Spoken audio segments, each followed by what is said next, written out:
Well, have I ever... This is probably the most embarrassing of those entrance stories. Yeah. I was down in South London once, went down to some party that was taking place in some kind of swanky bar where there was a doorman on the front and a charge. I think it was something mental, like a tenner to go in. It was crazy. It was ludicrous. I don't know what I was doing down there. And I was in the queue. We'll establish what you mean by swanky later, because that could be... And it was a posh place. Was it? And so there's a queue outside, and there was one of these doormen who thought it was like kind of Studio 54. He was like sort of, choosing people who could come in. Yeah, you two come in now. And I've been there for ages, obviously. I was on my own because I got there late. And clogs. Exactly. I've dressed up for this. And there were these two girls next to me. I'm thinking, if I'm in a queue, I've told you before, if I'm in a queue and if I'm stuck with two girls, I'm thinking, oh, what a great opportunity, use the old merchant charm. Yeah. And so I'm there, and I'm sort of thinking, sort of give them a nod or whatever, a wink. Yeah. They're loving it. Yeah. They move to the back. They're putty in my hands, Rick, as you can imagine. Yeah. And I thought, well, to really seal this off, I'll get us in. Like, I'll sort of skip the queue. So the guy sort of coming along, he's picking people off, the doorman, and I just grabbed him. I just grabbed him like that. And I said it so everyone could hear. Right? And I thought this was brilliant. I said to him, how much is it? He went, 10 quid. I went, I'll give you 7. That was my bribe. I'll give you 7. That's the whole £3. No, that can't be right. No. He must have said a £5, and I said, I'll give you 7. Yeah. That makes more sense, doesn't it? That's giving him a £2 incentive. A £2 incentive. I say, I'll give you 7, you can make up the 10. Exactly. You can, if you let me in, you can put in 3 yourself, mate. That never works, does it? He said to me, I can't be bothered, I'm just going to have a kip, I think. I'm so tired. Was it percentages that put you off? That frazzled me initially. I mean, it's a funny anecdote when you're giving him £2. Yeah. It's even funnier when you're getting him when to he's put paying up me stuff. as well. Oh, I love it. Well, we're gonna play a record, then we're really gonna concentrate. XFM 104.9, Ricky Gervais Show. Steve Merchant's also involved. Go to bed now. Oh no. Like that Steve trying to impress a girl in a queue offered the bouncer 2 quid for himself if he could go to the front of the queue. Man, that was so embarrassing. 2 quid. I tried to bribe. Did I tell you that, Carl? I tried to bribe the bouncer. He was coming out. He thought he was in total. He was like the bouncer of the Met Club, or the Met Bar or something. Tenner in. He was choosing. No, he wasn't. He was picking people off, right? That was it. He was picking people off, and he was going, you can come in, you can come in. I got chatting to a couple of girls. I thought, I'm in here. I'm sorry, dear. And I thought, I'll act flash. I'll try and bribe my way into the club. The guy was walking past. I cornered him. I went, "Wee, how much is it to go in?" He said, £5. I went, "I'll give you 7." And £2. I thought, because the problem I had was I didn't want to go straight to like a tenner, because if he accepted 7, I didn't want to be that. I didn't want to waste the money. Right, so I thought we could at least haggle. It was the term. Is that frugal? What is the term for that? Thrifty? I know. But I'm resenting this because you are trying to create this this myth that I'm somehow, that I'm somehow cheating my money, or that I'm not a great lover. Do you know what I mean? And that's sort of, I'm like, it's annoying me, frankly. Oh, dear. So, Carl, do you think, and maybe Ricky as well, do you think you know much about DJing for the sort of the wedding party, or maybe someone's 18th? Oh, really? Okay, let me just offer a little hypothesis for you then. All right, the buffet's been served, right? Yeah. People have done some speeches, like it's a wedding do. Yeah. So you've already played some records early on, you've stopped for food, you've just played some light backing music in the background while the food's been served. You want to get the party rocking again, what do you kick off with? It depends. I've already got it down to 2 or 3 records. Okay, I'd like to hear what they are. Well, I've got it down to Earth, Wind and Fire. Right. That'd be great. If there's, depending on, or you want to go a bit more modern, I'd probably start off with sort of Will Smith. Well, careful, Rick. I've got to bear in mind, it is a wedding do, so there's people from age 8 to 80. You got to cater to every market. Okay. Carl, what about you? See, this was back in 88, so... Yeah. Kylie. Yeah. Can I tell you what the definitive track is? Go on. Oh, What a Night, Frankie Valli and the Four Seasons. Ding, ding, ding. People don't realise what it is exactly. It's straight away. Ding, ding, ding. Bow, down, down, down, down. I can't actually play it. But, Oh, What a Night. Late December back in 60. That leads you straight into a 70s medley, and everyone's loving that. I'm thinking Bee Gees. There's going to probably be some kind of ABBA track, Dancing Queen, all going to storm. You're turning your noses up. I can tell you this, that we got bookings endless. People are going, you're amazing. I don't know how you do it. I wouldn't have got up. I would have sat there. Well, you might be, because you're one of those grouchy, you're one of those moody teenagers. Oh, I'm not going to dance to this. I'll tell you, the old ladies would have been up. the people with a decent bit of musical taste would be up. No, the first person to get up is a fat lady in a dress with bad ankles and a little kid who's got problems and he's in a little DJ. See, the problem with you two is you're not catering to the market. You're trying to be all sort of bohemian and kind of off, teach people about music and stuff. There's no place for Kylie, not at a mobile disco. Far too avant-garde. All right, kick it in. Grease Megamix. Play a record. Come on, Eileen. Have you got Come on, Eileen? Play that. What are you going to play? Love Shack. Coldplay. Excellent. Yellow. Well, you never It's the excellent single by Coldplay. It's Yellow. Oh, Yellow. That's Yellow by Coldplay. We're talking about embarrassing stories and stuff, and I don't know if I've told this on the radio before. Have I told you, Carl? I'm not sure. But this was when I was working at the BBC. This is not even long ago, and I'd moved to London, and I was fairly new in London. And I was working at the BBC, and I had this BBC hire car, and I've never told it. If there's anyone listening who works for the BBC, I don't know if I can still get in trouble for it. But this BBC hire car, and it was like I'd been ferrying kind of actors and people and production people around all day in this car. And I was driving back, it was quite late, it was about sort of 7 or 8, and I was driving back, and I pulled in to get some petrol to fill up the car every day. And I went into this garage to fill up some petrol, and I was there, and two blokes came in a white van, right? They sort of pulled into the forecourt, and I was filling up the car, and they went, "Hey, do you want to buy a couple of speakers?" And I said, "Yes, I do." Yeah. Because I'll tell you the reason. It was like I was so flattered that they thought I'd be the kind of bloke who would A, need some kind of classy speakers, and B, would like to buy them on the sly. Do you know what I mean? Yeah. I thought, they like the They've seen me. They've seen I look a bit of a hustler. Exactly. Yeah. I'm a street sort of guy. You can see by the way I use my walk. Exactly. Yeah. So I couldn't believe my luck. So they drove behind the garage, the little sort of garage bit at the back, and I went round there, sort of casually went round there, sort of locked the car, went round there. They went, open the back. You had 2 speakers in there. I said, "Are you sure these aren't knocked off, mate?" He went, No. We work for Dixon's. This is the story he spun me. We work for Dixon's, right? And we're delivery men. And if we make a delivery and the person's not there to sign for the goods, then we have to bring them back to the warehouse. But if we can sell them on the way back, then that's really good for Dixon's. Dixon's must love that. And instead of thinking, are you sure some kind of troubleshooter didn't... I mean, did someone going to go into Dixon's and go, you're not getting in the garage forecourt market? Jones. Exactly. Get a couple of lads in a white van. Exactly. Yeah. So anyway, I sort of bought this story, and I was a little bit dubious, and I went, right, let me hear them then. And he wired them up to the car stereo, and boom, boom, boom, they're playing. So it was some groovy hip-hop. I was thinking, great, these guys know what I'm into. Yeah. And he's giving me the talk and stuff. And I said, I'm a bit worried these are knocked off. He went, no, listen, we got a bloke at Dixon's who can confirm this is fine, right? Phone him up, use my mobile, right? And quote this reference number, right? So I phone out, they go, and I goes, I go, hi, some guys here in a garage forecourt trying to sell me some speakers. Just wanted to check. He went, it's fine. I went, should I just read the reference number or whatever? He went, if you want. And X14, and I'm like, yes, fine. Yeah. Okay. You know what that was, don't you? That was actually Mr. Dixon himself. Exactly. Yeah. Exactly. So I'm thinking, well, they sound great. They're giving me for a knockdown price. I'd say they were like 400 quid, they were like 200 quid or something. It was a good bargain. I was in the market for some speakers as well. Yeah. So, while they were loading it's them all kosher. I phoned Dixon. Exactly. I phoned Dixon's. That's fine. Yeah. So while they're loading them in the back of the BBC hire car, right? I'm in there paying for the petrol, right? And the guy who's serving goes, all right. He goes, what were you doing around the back with those blokes? Right? Because obviously there's security cameras filming this whole transaction, right? And he goes, what are you doing around the back? And I went, brilliantly, there's some old mates. Some of my mates were just having a chat and that. He went, oh, right, okay, like giving me obviously the evil eye. So I went back to the van. So I'm in the car now and I'm driving with one of the blokes who's in the van with me because I didn't have the money on me. So I had to go to the cash point to get the cash, right?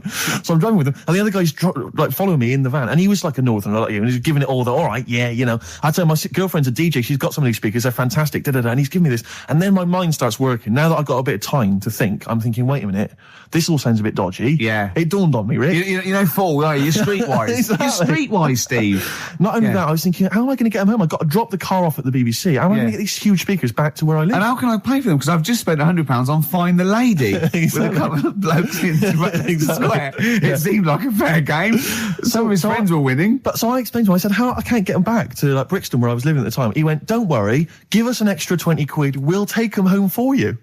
Oh, that's good. Delivery. They do a whole service, you see. And there's also a backup guarantee. Did they have the guarantee, the 3-month guarantee? They didn't. No. But I said, I'm not sure about that. He went, well, why don't you put them in a cab, send them back, and your housemates can collect it? I was like, oh, no, there'd be no one in. And I was beginning to sort of get a bit conscious of like, maybe this was a bit of a scam after all. So I pulled into like a little side road. And I said, I'm not sure I'm into this now, actually. He went, what are you talking about? It's 200 quid for a pair of speakers. It's a bargain. You never get a bargain like this, mate. I'm going, not too sure, actually. I don't think I want them. He went, 150 quid, mate. 150 quid. I went, no. He said, 100 quid now to you. And I'm thinking, thinking, wait a minute, this doesn't sound like the kind of work that Dixons would be doing. Dixons don't do that when I go in. This is it. Dixons never negotiate in that way. When I go there, look around and I leave, they go, where are you going? Exactly. I go, no, we'll have anything then. Have anything for a So quid. I stopped the car and the white van pulled up behind me with his mates in. Sure. And I said, can you get them out? I'm not interested. And he went, 100 quid, mate. Oh, you, and he was just going, you tosser, you obviously want some speakers. And he was having a go at me. So I was carrying the speakers out and putting them back in the white van. And he was just shouting at me. He was going, 70 quid. I was like, 70 quid from 200. This is ludicrous. You realise that wasn't Dixon's policy then. Exactly. They don't usually shout you tosser as you leave the, leave the shop and walk down Camden High Street. They're not usually shouting you tosser. You should have took the offer of like the monthly payments they've got on at the moment. So I eventually put them in there and I sort of knocked the deal on the head and I got back in my car and they were in theirs and I just looked in the rearview mirror and they were punching the dashboard like with aggression and venom, like we let that deal slip through our fingers. And I've never been so terrified in my life. I just sat there and I was just thinking, oh my God, all I was thinking now is what if I go back to the BBC and they go, we've had a call from the police, the man at the garage, he saw you doing a dodgy deal. I love it. Yeah. Well, what you do is you put the hire car in a drain in your front garden and then go in and out of the toilet, just pouring bleach down or Ajax and they never know. Can you talk about your grandparents? Well, my grandparents, of course, the thing about my grandparents, I have mentioned this before. Yeah, I think they've got about 3 teeth between them. It's unbelievable. My grandfather... They're all their own, though. He was in the RAF in the war, right? And for some reason, he had problems with his teeth, and they pulled them all out, and they replaced them with a false set of false teeth. But during the wartime, I don't know whether this was just like what it was like during the war or just the 40s, but he had a kind of wooden plate put in with like some kind of fake teeth attached. Oh no. And he's never had that changed. So he's still got the wooden plate and about 3 teeth still hanging on it. Oh. It's just so he and my grandmother combined, they cannot eat anything that's kind of solid. So they will literally get up for Christmas dinner. They'll get up and they'll put the meat on like it's sort of 6 a.m, go back to bed for the day, get up and eat it about 9 o'clock at night. And the best compliment you can have if you've cooked dinner for my grandparents is, oh, this is lovely. You can suck it away. Yeah. Imagine that. Why don't they just liquidise it? Have a nice little roast smoothie. They have done in the past. Really, and a little apple crumble smoothie to follow. If we take them out to eat, like at a restaurant or something, we've got to phone ahead to make sure there's fish on the menu. Really? Because they can only have fish. But then the bones, you see, that's a problem for them. Well, you can take the bones out of fish, can't you, and sort of mash it up? Yeah, but the eyes are going Steve, as well. Could I suggest the fish cake? It's already mashed. It's with the potato. It's in a crispy crumb, which doesn't hurt anyone, whether you got teeth or not. Rick, can I go on? Make a little... Yeah. I just want to make it... Because obviously not everyone's as fortunate at Christmas, Rick, no. as us. What about the vegetarians? What are they eating? A nut cutlet. What the hell is a lovely little nut cutlet. Can't they have like tofu, but in the shape of a turkey? But I love the fact that so often, certainly your Linda McCartney veggie items, they always try to fool you into thinking it's the real thing. Some veggie sausages that they've injected with something so they'll taste like sausages. Yeah. Is it true? Talking about when his dad said that, and then you told me something that I find amazing. Oh, the thing is, it's Christmas. Obviously, I've got to go back to Bristol. I love seeing my family. Well, yeah, I do. But it means I see my grandparents who are, brilliant people. I mean, lovely people, but mental. I mean, utterly mental. And they've taken now there must be sort of 80 a piece. And it is quite an old age, but they're fairly good health, relatively speaking. And they just spend their time in bed. I mean, that's all they do, is that's their profession. They've retired to go to bed. And they spend all the time in bed.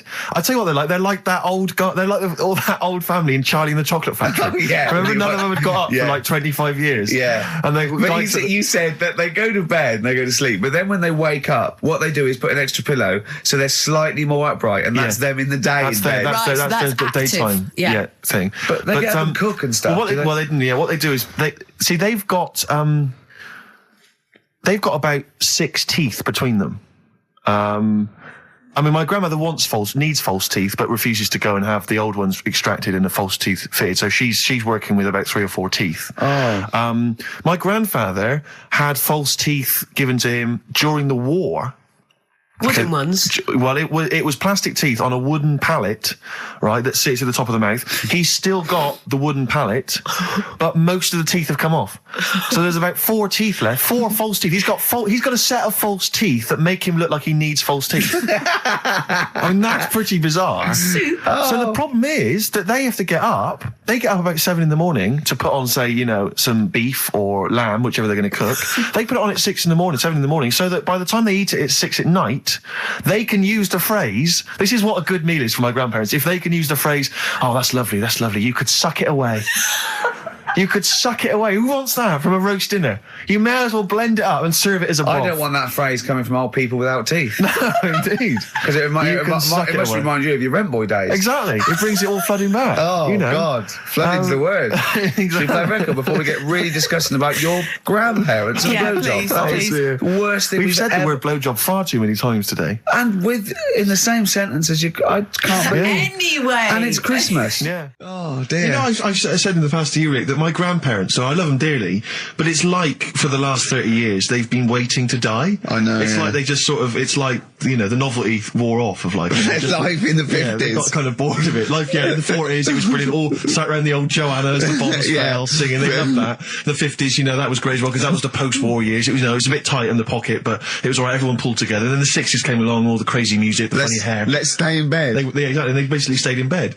And it was one Christmas when my grandmother said to my dad, what do you like for Christmas? What do you fancy for Christmas? And this must have been, well, I don't know, 20 years ago. She said, what do you fancy for Christmas, Ron? And he went, well, you know, I could do with a nice big kind of warm winter overcoat. She said, don't worry about that. She said, don't worry about that, because your father will be dead soon. It's right, you can have his. Meaning my granddad. Well, to be honest with you, my father's still waiting. Which is good news. Good news for my grandfather. Less good news for my dad. He's freezing. He's freezing. He finds out, how is he today? He's fine. Oh, okay. Oh, I'm freezing. It's such a weird mindset, that. I think that, to me, is what sums up people from that older generation, the 40s and 50s. And it seems to me that you've got that kind of mindset. It's like you were born in the 30s. And whenever you talk of your childhood, it's like you had like a baked potato to take to school. And a hoop and a stick as a Christmas gift. The other thing is, I think that that sort of generation, it seems that the man is dependent on the woman. There's a total dependence. Oh, absolutely, If she dies, he's done. Yes. He's done for. Just pine away. If he dies, she's got 30 years of pottering. Absolutely, yeah. Do you know what I mean? Yeah, and going to, like, you know, the youth club and the church. I mean, It's sort of like that. It's sad. Of course, it's sad for them, but it's not the end of their life. No, sure. And it sort of is the other way around. I don't know why that is. Yeah. It's terrible. That's a little melancholy thought for. I know. I've really you brought it down. You've brought it down. I've brought it. This isn't a nice show at all. This is terrible. Well, we're going to have people just killing themselves. Yeah. Listen, let me just tell you briefly, this is another example of how people can just exploit you and make fun of you when you're tall. Yeah. I was quite tall. I've always been like about 6'7" for quite a while now. And when I was about 16, I went to a big New Year's celebration in Bristol, where I come from. And everyone kind of congregates in this big sort of part of town, and there's sort of people dancing around, like in Trafalgar Square. And I was there, like, somehow I just picked up a balloon somewhere along the line, one of those kind of helium sort of balloons, and I was holding that, sort of dancing around. And these two girls came up to me, and I was thinking, yeah, okay, you know, it's New Year's Eve, brilliant, you know, that's my kind of party. Yeah. They came up, they went, hey. Once a year. And they said, you going to be here for long? And I went, well, maybe. And they said, it's just that we've arranged to meet back at you in about an hour. I went, what do you mean? I went, well, it's just because we can see you wherever you are. Don't worry, you can move around and stuff. We'll see you with the balloon. Just arranged to meet some friends. I love that. A landmark. So, like, pilots use that. Oh, we're just coming in. When we see Steve Merchant, we'll be descending to Bristol Temple Mead. What's really funny is New Year's Eve, Trafalgar Square, you got a huge column, but they use Steve as like the meeting point. Steve's got a huge column. Brilliant, Rick. Well done. Award-winning comedy from Ricky Gervais. Weren't you in a car park once? Oh, no. It was New Year. And we were all gathering up. You know, like in Trafalgar Square at New Year, everyone gathers and they have a big kind of party and stuff. Well, in Bristol, they do something very similar on a smaller scale. And I was there one New Year, I was with my friends, and I for some reason I picked up a balloon during the evening. You know, I don't know where I got it from, but I was holding this balloon, and these girls came up to me, and I thought, yeah, nice, you know, maybe a little New Year kiss. They came up, they said, hey, are you going to be here for a while? And I said, well, yeah, I probably will. They said, it's just that we've arranged to meet back at you at midnight. What do you mean? Because I was so tall and had a balloon, I was towering above everyone else. I said, what? I said, we're going to meet back at you at midnight. They said, don't worry, you can go about your business because we can see you wherever you are. This is where Nelson's column is. No. No, this is in Bristol. Oh, right, okay, yeah. And so I'm sort of wandering around, and then at midnight these two girls turn up again, and some of these lads come and meet them, and they're sort of laughing and joking. I'm thinking, they're probably going to invite me back to a party. I watched them get in a cab. They went off. They had a wild night. But then I did have a balloon, so it was a great New Year for me. I did have a balloon. Oh. You were going to tell us a little story about just past my test. Yeah. My parents had a big Volvo estate, and there's quite a big car to drive. My parents didn't have a car. But I know you don't drive cars, Rick, but it's got a big car to drive if you've just passed your test. It's safe though, isn't it? It is very safe, that was the thing. Yeah. And come from the West Country, obviously, there's quite a lot of windy lanes. No, you're joking, do you? They have cars there. Well, here he comes. Blimey, Carl. Learned on a tractor, automatic it was. Do you want me to tell it or not? Oh! Don't give up the accent! Oh no, I'm not a word. Oh, go on. Oh. Go on. So I went to this party. You never got him being from the north. Not when he's telling an anecdote. He's never telling an anecdote. Oh yeah, fair point. Yeah, go on. So I went to a party, and I was quite excited because I had the car, the motor, and there was a chick heading down to the party that I was like, I had my eye on. And I thought, now I've got a car, and going to the party, it's going to be amazing, right? And various friends had said, like, can we get a lift? I thought, yeah, groovy. Yeah, I'll pick up the chick as well, who was a friend of a friend. Yeah. So cruising down to the party in the motor, the Volvo estate, and there's nothing sexier than that. Slipping a little bit of Billy Joel on the stereo or whatever. Something classic. Exactly. And maybe it was Billy Ocean. I think maybe it was quite a Billy. Maybe it was Get Out of My Dreams, Get Into My Car. Ideally. Yeah. So I get to the party, and inevitably it was one of those house parties where the chick that I had my eye on, she kind of was chatting to other guys, and she wasn't really paying attention to me, and I was sort of... Playing hard to get, was she again? Same old story. Oh, they make me They laugh. know how to tease, don't they, the ladies? They make me laugh. Who are they kidding? So I'd follow her like a dog, from room to room. Yeah. And watch Quite her literally. Sometimes he was barking. Yeah. And while, just watch her while she talked to other blokes. And then, obviously because I was driving, I wasn't drinking, so I was not really enjoying myself. And then somebody said, should we go and pick up Vera? And I thought, right, okay. And they went, Steve's got a car, let's all leap in there, we'll go pick up Vera. And this girl was like up for it as well, so I thought, brilliant, I'll be back in the car with her, away from all these lads. Yeah. One guy she had her eye on, he came as well, I was a little bit annoyed. Yeah. But anyway, he was in the car, so I'm driving down these country lanes, just driving along, and they're directing me, they're saying, go left here, go right. And then suddenly we stop, and one of them goes, just drive into that field, this pitch black field, right? And I'm sort of, well, it is my parents' car. Just drive in the field, Steve. I'm thinking, well, I don't want to, not seem like I'm a hard, cool, crazy kind of guy, because the chick's in the car. So drove the car into the field. They all leapt out, started running off into the darkness, shouting, Vera, Vera, Vera, where are you? So I'm just sort of sat there in the car, waiting. Wasn't Vera Lynn, was it? Because she likes to hide in fields. Bizarrely, it wasn't. Right. It was just, I was just left in the car on my own with Billy Ocean, and suddenly, out of the darkness, they come back holding a Vietnamese pot-bellied pig that they had stole from a nearby farm, and they knew that the pig was called Vera because someone knew the farmer or something. Anyway, so they got this pig, so now they're going, I'll put the pig in the back of the car, we'll take it back to the party, it'll be hilarious. I'm thinking, well, I'm not sure I want a pig and all its, piggy crap in the car, right, crammed in there. But they say, yeah, so obviously I'm thinking again, I don't want to look like I'm, a nerd.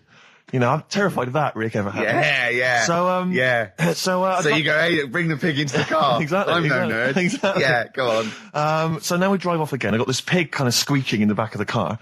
And, they say, stop again. Let's do some cow tipping. And they do that old thing, about the fact because cows sleep standing up, don't they? So you can push a cow over and stuff. Yeah. So they're having a wild time, hilarious. So this time, now we get to a sort of dead end in the road. And, they say, well, turn around, let's go back to the party. And I'm thinking, fine. Try and do a 3-point turn in this very narrow country lane, right? Get the Volvo estate wedged horizontally across the road. Can't get it out, just can't seem to sort it out. I don't know what, I'm panicking because there's a pig in the car, right? And, local disgruntled farmers, right? People drunk, partying, probably off their head on some kind of weed. Rick. Was it loads of blokes with pitchforks and flaming torches Exactly. going, burn him. He's playing with our pig. Exactly that. And so that, I was so terrified that all I could think was they're going to have to send a helicopter to lower a magnet onto the top of the car to lift the car up and put it the right way around. You used to read a lot of comics, didn't you? Yeah. So, do you know what I started doing? What? Crying. Did you really? Yeah. Why? So started crying, just very slightly, started getting upset. And the other guy that the girl fancied, he had to get into the driving seat and sort it out for me by slowly edging forward So and that's backwards. the worst bit of the whole story. Yeah, edging slowly back and forwards. He just sorted it out, just slowly worked the car back round, and then we were off. You're just gently weeping. Just gently where weeping in the back. The bloke had just taken the bird that you saw from a distance. Exactly. That was basically your wife in your head by then. Oh, yes. Wasn't it? I can't We were believe it. happily married with a pig for a child. Don't joke, that could happen. I know. The pigs come, if you like. Sorry? What? What did you say? What did you say? What did you say? When you do what, Carl? What? What did you say? No, what did you say? Because I don't want to have to go to the radio authority again. What did you say then? Just remember. We are going out live, Carl. Yeah, remember Tom Binns, right? What did you say? What I'm saying is, why were they shouting Vera? Because pigs don't come to the name, do they? Hey? I don't know the ins and outs of pig, how to lure a pig into your trap. Can I just tell you some very, very interesting things about pigs? Please do. Right. One, everyone knows they have a corkscrew-shaped penis, right? A corkscrew-shaped penis. That's the tail, isn't it? Two, they can't look up. They can't put their head back and look up, right? Three, they can have a 30-minute orgasm. Rick, is it only pigs that have got a corkscrew-shaped penis? No, and landlords. Okay. Very handy. Right. No, but you agree with me on that. People who just I can't stand noisy eaters. People who go No, like that, I and do agree with that. and people eating crisps. As I said before, people eating crisps in cinemas. Anyone who's making noise in the cinema, it's an I know. absolute Are crime. they must be mental. They've gone to see a film. There's people they don't know there. Everyone's paid £8. And they're crunching away. Oh, leaving their phones on. I was in the cinema. There was a 16-year-old girl. Took a phone call in the cinema. The film was running. She went, "Hi, yeah, I'm in the cinema." Started having a conversation on the phone. I was thinking, how important is this call that you've got to receive? Oh, it's Tokyo ringing. Mr. Yakamoto's there. The deal's going through. It's Saturday afternoon. You should be up there hairdressed. I was in the cinema. Oh, by the way, Mr. Yakamoto's coming round tonight, and we can't use my pad, so you've got to make him a meal. Yes. Don't you and your wife muck things up for me? But I was in the cinema. It's not long ago, and I went to see that. I think I was off to see that film, Crouching Tiger, Hidden Dragon, or whatever it's called. You know, Well, they could be on the phone for that because there's subtitles, so it's not going to ruin it, is it? It wasn't her. I was sat next to another woman. She was crunching, a big fat woman. No, but he's got a good point there. Loads of people could be on the phone in there and it wouldn't sort of niggle you. Fine. Well, at least we've cleared that. Imagine if that was true. No, because, it's like when you go on the tube and read a paper, there's loads of noise, but you can still concentrate, can't you? He's got you. Do you know what That's I mean? such a great point, isn't it? Right, yeah, because it's so easy to lose yourself in that magic realism world, with all the sound effects and music and surging, exciting noise, and there's a woman clattering on going, "Yeah, well, I'll probably meet you later, Stange. Should we get some Diamond White in and around by the park?" Yeah. Switch off. I do it. Yeah, but we know what you're like, Carl. Yeah, you can switch off, Carl. It's like you can turn your ears off.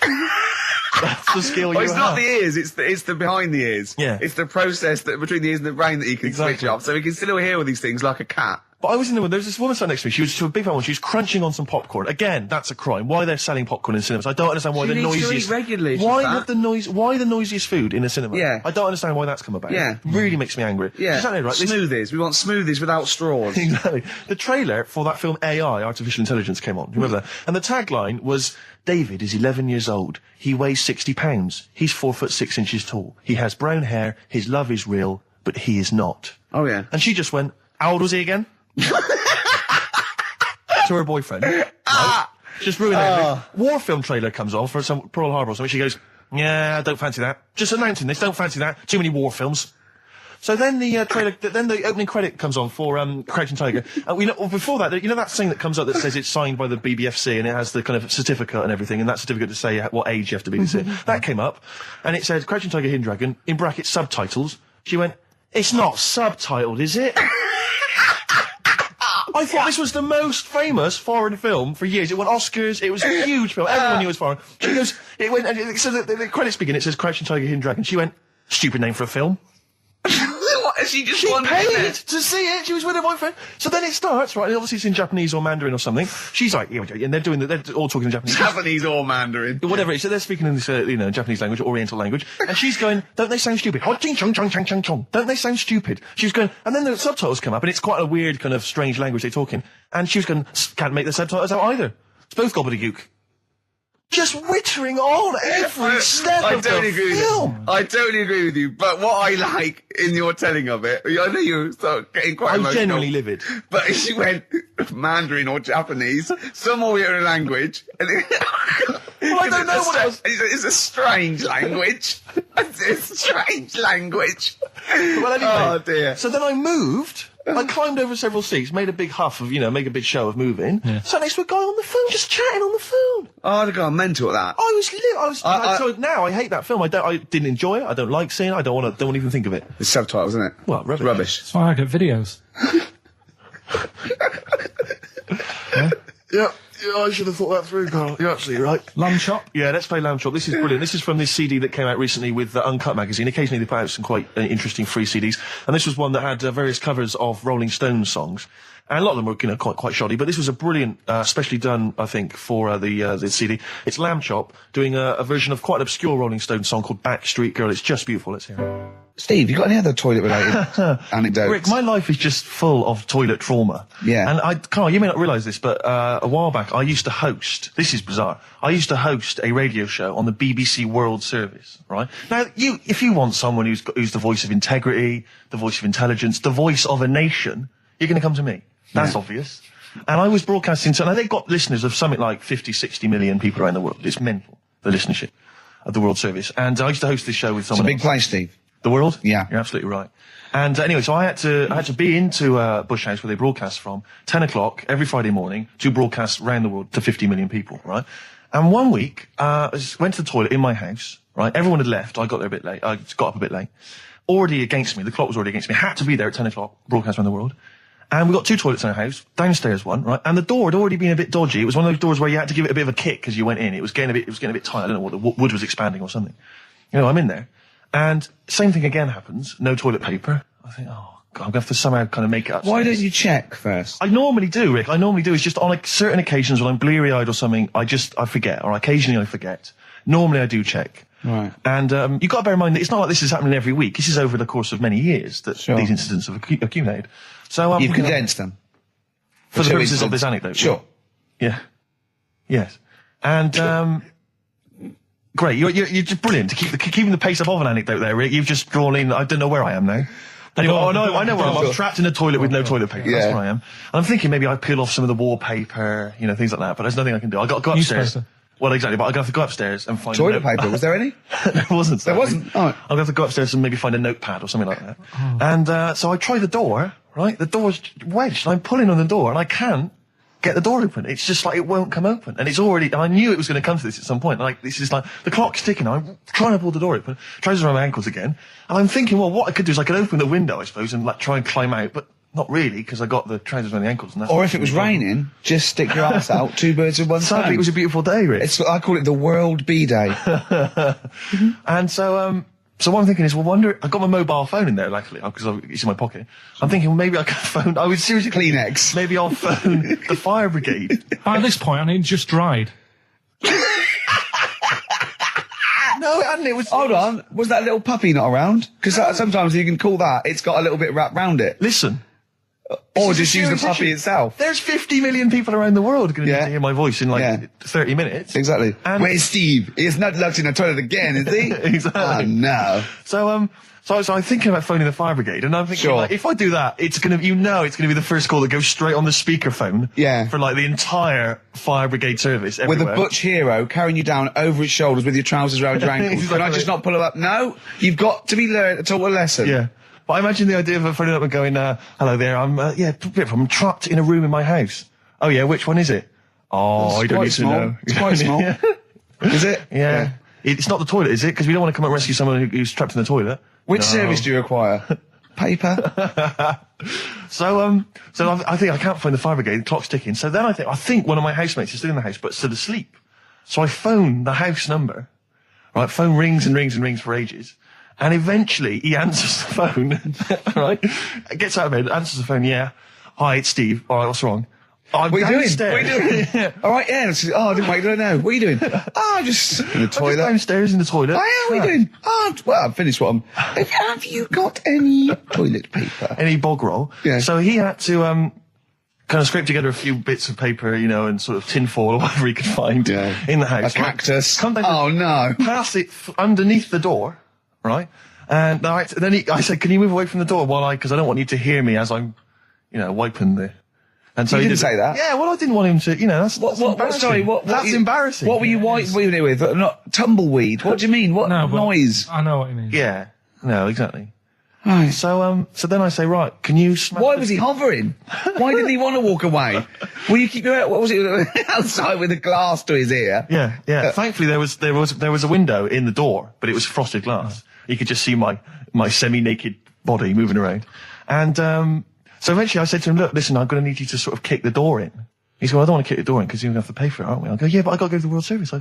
Well, yeah. And he was a lovely man. He's the weakest man you've ever come across. It's like if there's one person you don't want to have to throw their body weight against the door, it's him. He's like he'll snap before the door will. So he's smashing against This the door. sounds like a fetish to me, then. He went in there and there you were naked with lots of toilet paper. And you go, oh, you've broken the door down and there I am naked. Again. Oh, you've rumbled me, Rick. I wish I'd not told that embarrassing story on the radio. Like it wasn't embarrassing enough, you've just got to make it slightly more seedy. Oh, so did he get it down? He did it, yeah, and I got to the World Service with like minutes to spare. Oh. And interestingly, I told that story to 50 million people around the world. You're joking. Yeah. Did they understand? I think so. I mean, is that a bit of a problem when you're on the World Service, like thinking of things that everyone can understand? Yes. Because you can't. It's a bit like when talking to you, Carl. Yeah, exactly, Carl. I think you're on thin ice there, worried about people understanding what you're saying. No, but you can't talk about stuff that's on the telly and that, because some people say, well, we haven't even got a telly here. Oh, yeah, you're listening to XFM 104.9. Yeah. So let's carry on. Let's continue. Well, absolutely. Well, obviously, Carl was out with me last night, and he saw that I'm, he knows I'm a ladies' man, and that was obvious. Carl, you could see the vibe around me, couldn't you? When the chicks were talking to me, and just remembered recently, actually, I was on a train coming back from hometown Bristol, and I was on the train, and this girl walks on, good-looking girl. I thought, hey, a largely empty carriage. I'm thinking, my luck's in, because I take every opportunity, Carl. That's the thing about me, I don't choose. She was a good-looking girl. She sat down. I thought she sat down right near me. I thought, brilliant. As this guy comes up behind her, and says, I think that's probably a boyfriend or something, sits down next to her.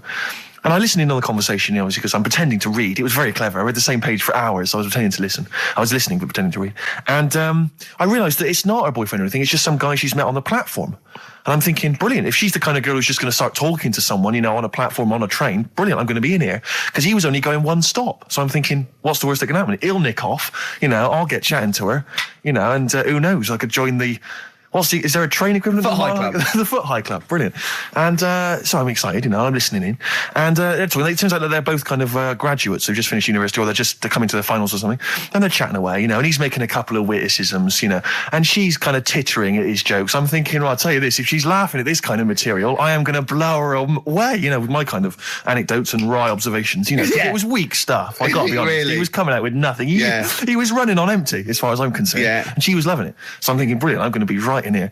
And then they get moving on to higher brow things, and I think she was going to study kind of Marxism or something like that, or communism, something. And she was asking him, by way of conversation, she was asking him what he knew about Marxism, And he was fumbling for his vague knowledge of it that he had in his life. And I'm just sat there thinking, come on, love, in any given capitalist environment, the proletariat will revolt against their oppression by the bourgeoisie, and after a brief period of socialist rule, emerges a classist society governed by community cooperation. Well, if that sort of talk wouldn't get a woman hot, I don't know what you'd use. If Marx and Engels is not going to get a woman sweaty down below, then nothing is. Then my name is You're not just Steve biding your time. Exactly. I'm just going to go in for the kill any minute. Yeah. So anyway, it comes to his stop. Right, he gets up. I'm thinking this is a piece of cake, and he gets off, and off he goes. He walks off, and I'm thinking brilliant. And I thought, I'll wait. I'll wait till the train's pulled away. I'm not going to leap in straight away. No. And he comes back along the carriage, and I'm thinking, hang on a minute. He goes, listen, do you mind if I give you my email address? Oh. Right, and if you want to get in touch, email me. I'm thinking, come on, you loser, get off now. Save your face, please, before it's too embarrassing. She accepts the email address because she obviously doesn't want to hurt his feelings, whatever. I'm thinking, fair enough. She's a good woman. I'm liking her. I'm loving her. I'm thinking that's my kind of girl. So anyway, he gets off. I'm sat there, the train pulls away. I'm thinking, I'll wait a few minutes, I'll just, give it some time. Her phone rings. It's her friend on the phone. And she starts saying it, and I was listening in, and she was going, just met a guy on the train. I'm thinking, that's true enough. She goes, he was a good-looking guy. I thought, you're having a laugh, love. To be honest. Because I was looking at him, and she said to her friend, he looks a bit like tennis player Boris Becker. I thought, you should be so lucky frankly, because I saw him. He had awful facial hair, if that's what makes him look like Boris Becker. Terrible little goatee beard. It was laughable. I thought, I don't know. And then she goes to the thing, and she's like, yeah, I met him, we got chatting and stuff. You know, and she was going, it's not often that you meet someone, you know, generally in life, who's, you know, kind of thoughtful and intelligent and funny. I thought to myself, I'm not even going to waste my time with you, love. Frankly, if that's what you thought of him. You just walked away. And I'll be honest with you, I didn't even bother talking to her. No, you were just didn't even waste my time with her. If she thinks that bloke is not only great looking, but funny and intelligent, and she got on well, and he was polite, and it was a chance meeting, and he thought, and she thought that you were like a freaky looking dork who didn't even have the nerve to speak. That is what she thinks, then I don't want to know her. I couldn't. You walked away, and good luck to you. And I have my dignity intact. Yes, and she's nothing. Well, but no, I have to just say once though. This is my DJing credentials. I was once playing music at a Scout Jamboree. Yeah. When I was about 16, 17. Big gig. There was 1,000 scouts there. Yeah. Right. Yeah. And I tell you this, we were playing on stuff. They were loving it. They were dancing. It was in a big marquee. Right. I slapped on Smells Like Teen Spirit. Yeah. Right. They went mad. They went mad for it. They were moshing. They were climbing up the poles. The organisers were going, switch that off. Right. They're going crazy. And I was there going, no, that's what they like. I'm going to do it. And it was like Footloose. It was unbelievable. It was just like Footloose. Then I came in with Rage Against the Machine, Killing in the Name of. The place went wild. Yeah. And they were trying to get me off the decks. It was like Bill Grundy interviewing the Sex Pistols. And then when the head of them had you killed, exactly, like there was some sort of mafia thing, and it was all hushed up. That the scouts went there one night with all candles, and they stood by a grave, and that was the end of the film. It was a film, I assume. This genuinely happened. I assume this didn't really happen. Yes, it did. I swear to God, I was playing Smells Like Teen Spirit, and it went wild, and the organisers were going, switch that off. They're going crazy, and I was going, no, it's what they want. Could I say something? It was brilliant. That to me, I've known you for about 4 years, and I've heard all things. That must be the highlight of your life. Unbelievably so, yeah. You've never had anything that good or exciting since, have you? One day I hope to sleep with a lady, and hopefully it'll slide into second place. Oh look, you're actually a little bit stressed there, aren't you? Because you had to drink last night, didn't you? I had a couple of drinks. Yeah. I was down at Steve's night. He was doing a bit of DJ. Yeah. Went down the store. And that's why you're all grumpy. What? Do you hear what he just said? What? I was DJing last night. Obviously that XFM evening. Yeah. Hour and a half. My friend and I split the time on the decks. Yeah. What was the word you just used? He went down a storm. We went down a storm. Right, 3 girls. I was walking to the toilets during my set. 3 girls went, you are a genius. Right? What's his name? Dane Bowers? Why? Zane Lowe? Because you played records in a certain order. Yes. No, sorry, Rick, if you can't deal with that. Sorry if you're a little bit jealous, because this time you can't share the award. All right? Dear. But it was my credit this time. You can tell he hasn't been a DJ. Because it's not just about... It's not just about that. The songs you play, it's the way you play them. The way you play them, whether it's 33 or 45, very important. Yeah, leave your hand on them as they're trying to go round. But so 3 girls there, charmed by me, they loved it. Yeah. Zane Lowe, XFM DJ and MTV presenter, probably one of the coolest blokes alive. He came up, gave us massive respect. He said, I'm loving your set. He actually used those words, right? There were people coming up, they couldn't believe their luck. It was roaring. We'd stick on a track, people would cheer as it came on, right? My particular favourite, Carl, I think you'll agree, my particular triumvirate, LL Cool J, Mama Said Knock You Out, leading straight into House of Pain, Jump Around, then straight into that current Elvis track that's been re-released, remixed by Junkie XL. I played the original, which I'd already played on XFM before. I'm already there, cutting edge. Yeah. Right? 3 old tracks, you mean? 3 old tracks. In a row? Yep. And I think the words that would best sum it up are, I kicked ass. Great. Rick. All right? Well, I'm going to be kicking some ass today. Hey, talking of DJing. Go on. You know, I did that storming set the other night for XFM. Yeah, sure, yeah. Go on. This was down at a little club, in case you weren't aware of it. Yeah. Anyway, I went to the Sony's the other night. Yeah. Karl Pilkington sidles up to me, slips me an envelope. Go on. 200 big ones in there. Did you get paid cash for that? Yeah. £200. Taxman won't know about that. Cash in hand. No, the taxman won't know, because, I mean, obviously no one who ever works in tax office is listening to local radio. Oh. Yeah. Well, so... No, the taxman will know about it. Yeah. Because I'll declare it. I would. Put it, it's going straight down. I'll do it when I get home. Do it when I get in later on. And don't write off rubbish that you buy anyway, like, you know.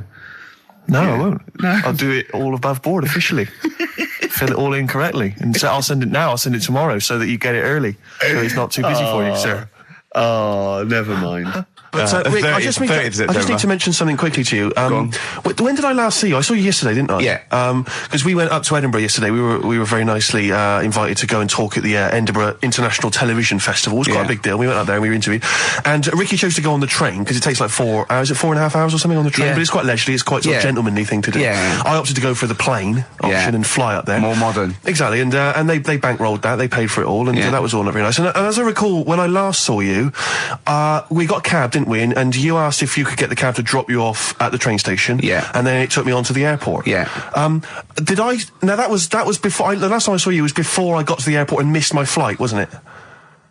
Because I had to drop you off in the centre of town. Yeah, no, that was just before I had to pay £165 to upgrade to another ticket. How did you not tell me that in the last hour? £165, Ricky.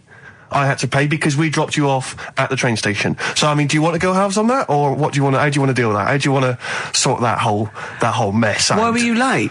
Why was I late? Because we dropped you off in the centre of Edinburgh, and do you know how hard it is to get out of Edinburgh in rush hour traffic? But it was only 3 minutes away, so you'd have missed it anyway. No, because if we'd gone the other direction, it would have been 20 minutes. It took me like an hour to get to the airport. And I got there, and the plane had already left, and the cabbie was just laughing. He was saying, we're never going to make it. He goes, you were a religious man, you better start praying. I thought he was being facetious. He was absolutely right. £165. But hold on, why didn't he tell you that when he picked up at 4:15? It makes you wonder. So obviously I'm a little bit annoyed, because you know I'm not a man who likes to sort of spend unnecessarily. But wait, this is not my fault, because you were there when we made that decision. I didn't impose this on you. We both decided that might be it. It's both our fault. I mean, it's no one's fault. It's both our fault. That's fair. That's all I wanted to hear. It's both our fault. Therefore, it's both our financial obligation. No. £165. Just split that in half. Write a cheque, Rick. Write a cheque. It's fine. I trust you. You know. Phone in. I think everyone. This is. You're clearly obvious. irresponsible. No, of course I'm not. If you share a cab and then one person's lucky enough to not be late and one person is unlucky enough, and that's what it is, bad luck. I don't think you share the obligation. It's a moral dilemma, this, isn't it? But it's more than that, though, isn't it? Because let's be honest.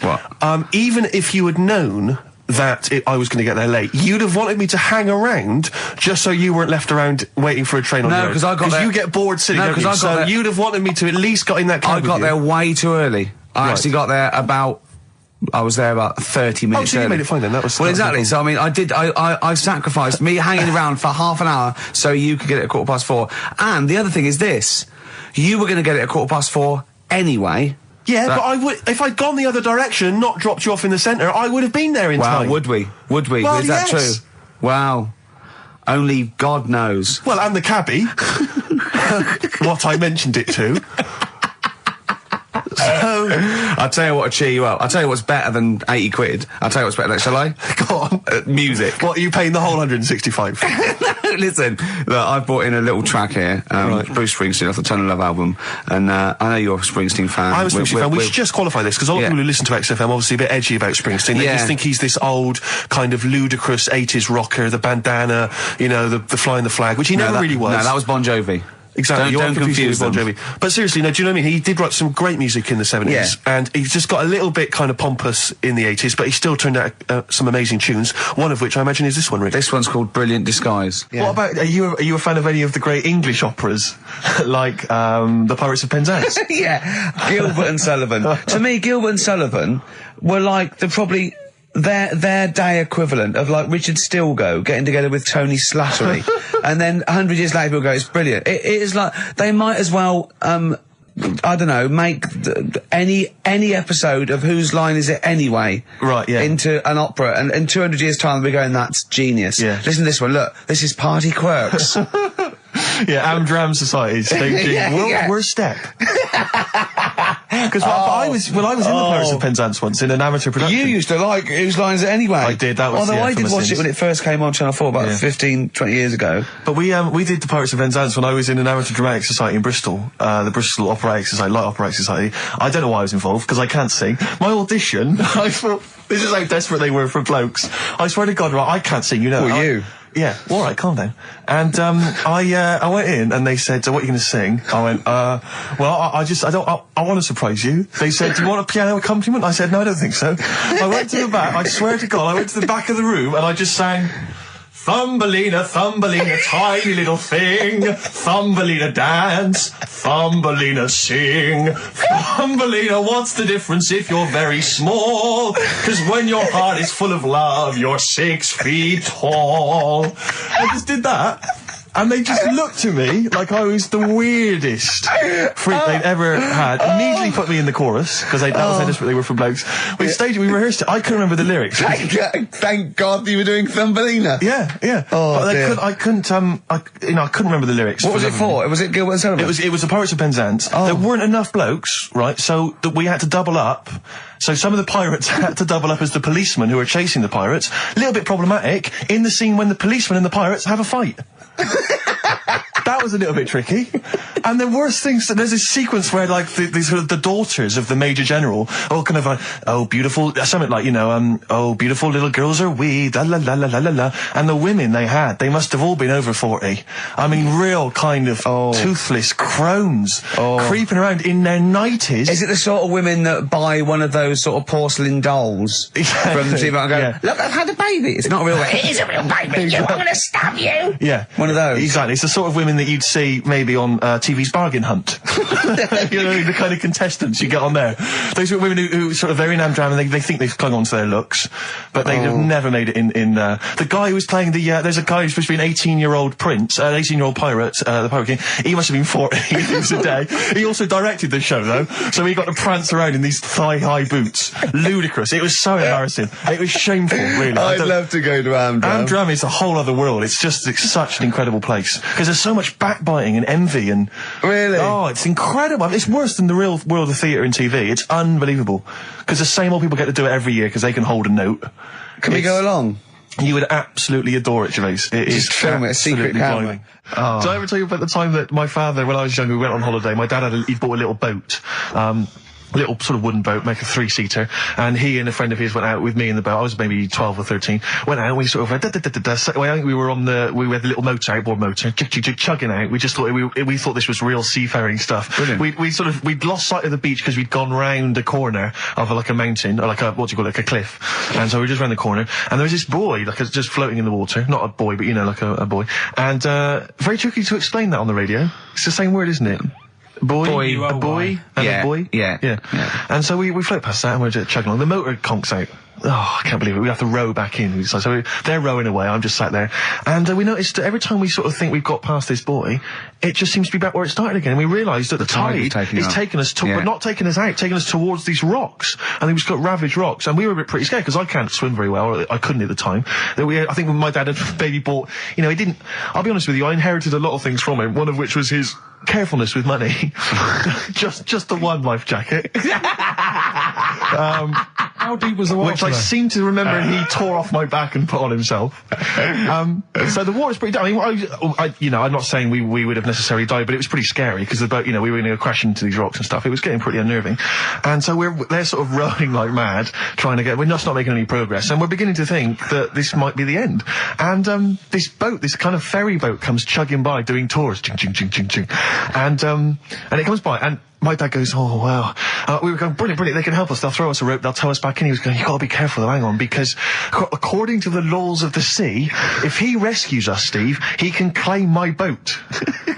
The laws of the sea mean he can claim my boat as salvage. I love the idea of that's like a reward. Doing that. But what I like is, his 12-year-old son might die, he's thinking about the boat. I know, but also, the other thing, of course, is that I like the idea of this ferrymaster going, Yeah.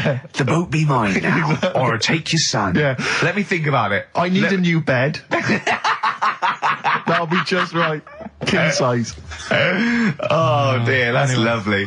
I have to say, this is such a terrible confession. When I was doing a school play once, when I was about that age, 15, right, there was a girl who was in the cast with me, right, and she sort of, she was giving me the eye. I was thinking, well, I kind of thought she was, right? And it was class. But there was another guy. There as well. I was sort of competing for affections. Oh no! And he was quite a witty guy. His name was Scott Hansen. He had long blonde hair. Exactly. Yeah. And I thought, well, the way to impress her, because I was 15 or whatever, I thought I was pretty smart.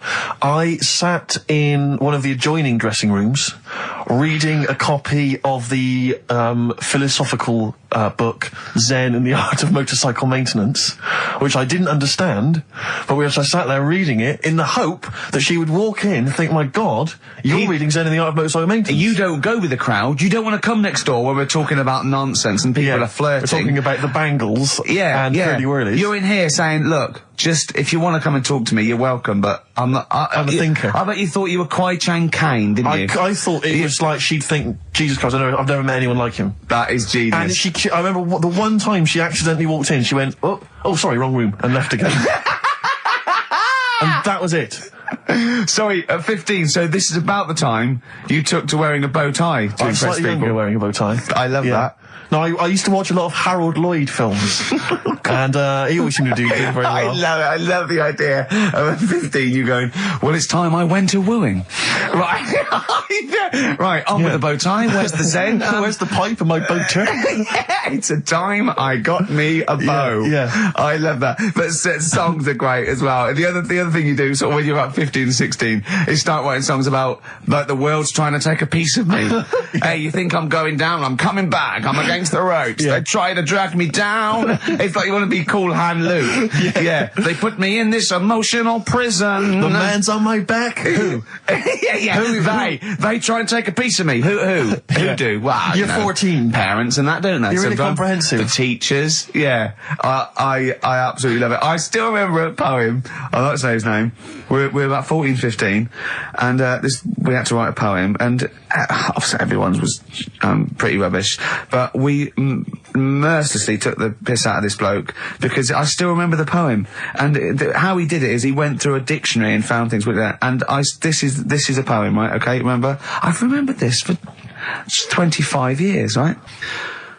The reason why I had to die. Did I bleed the blood of greed? What was my destiny?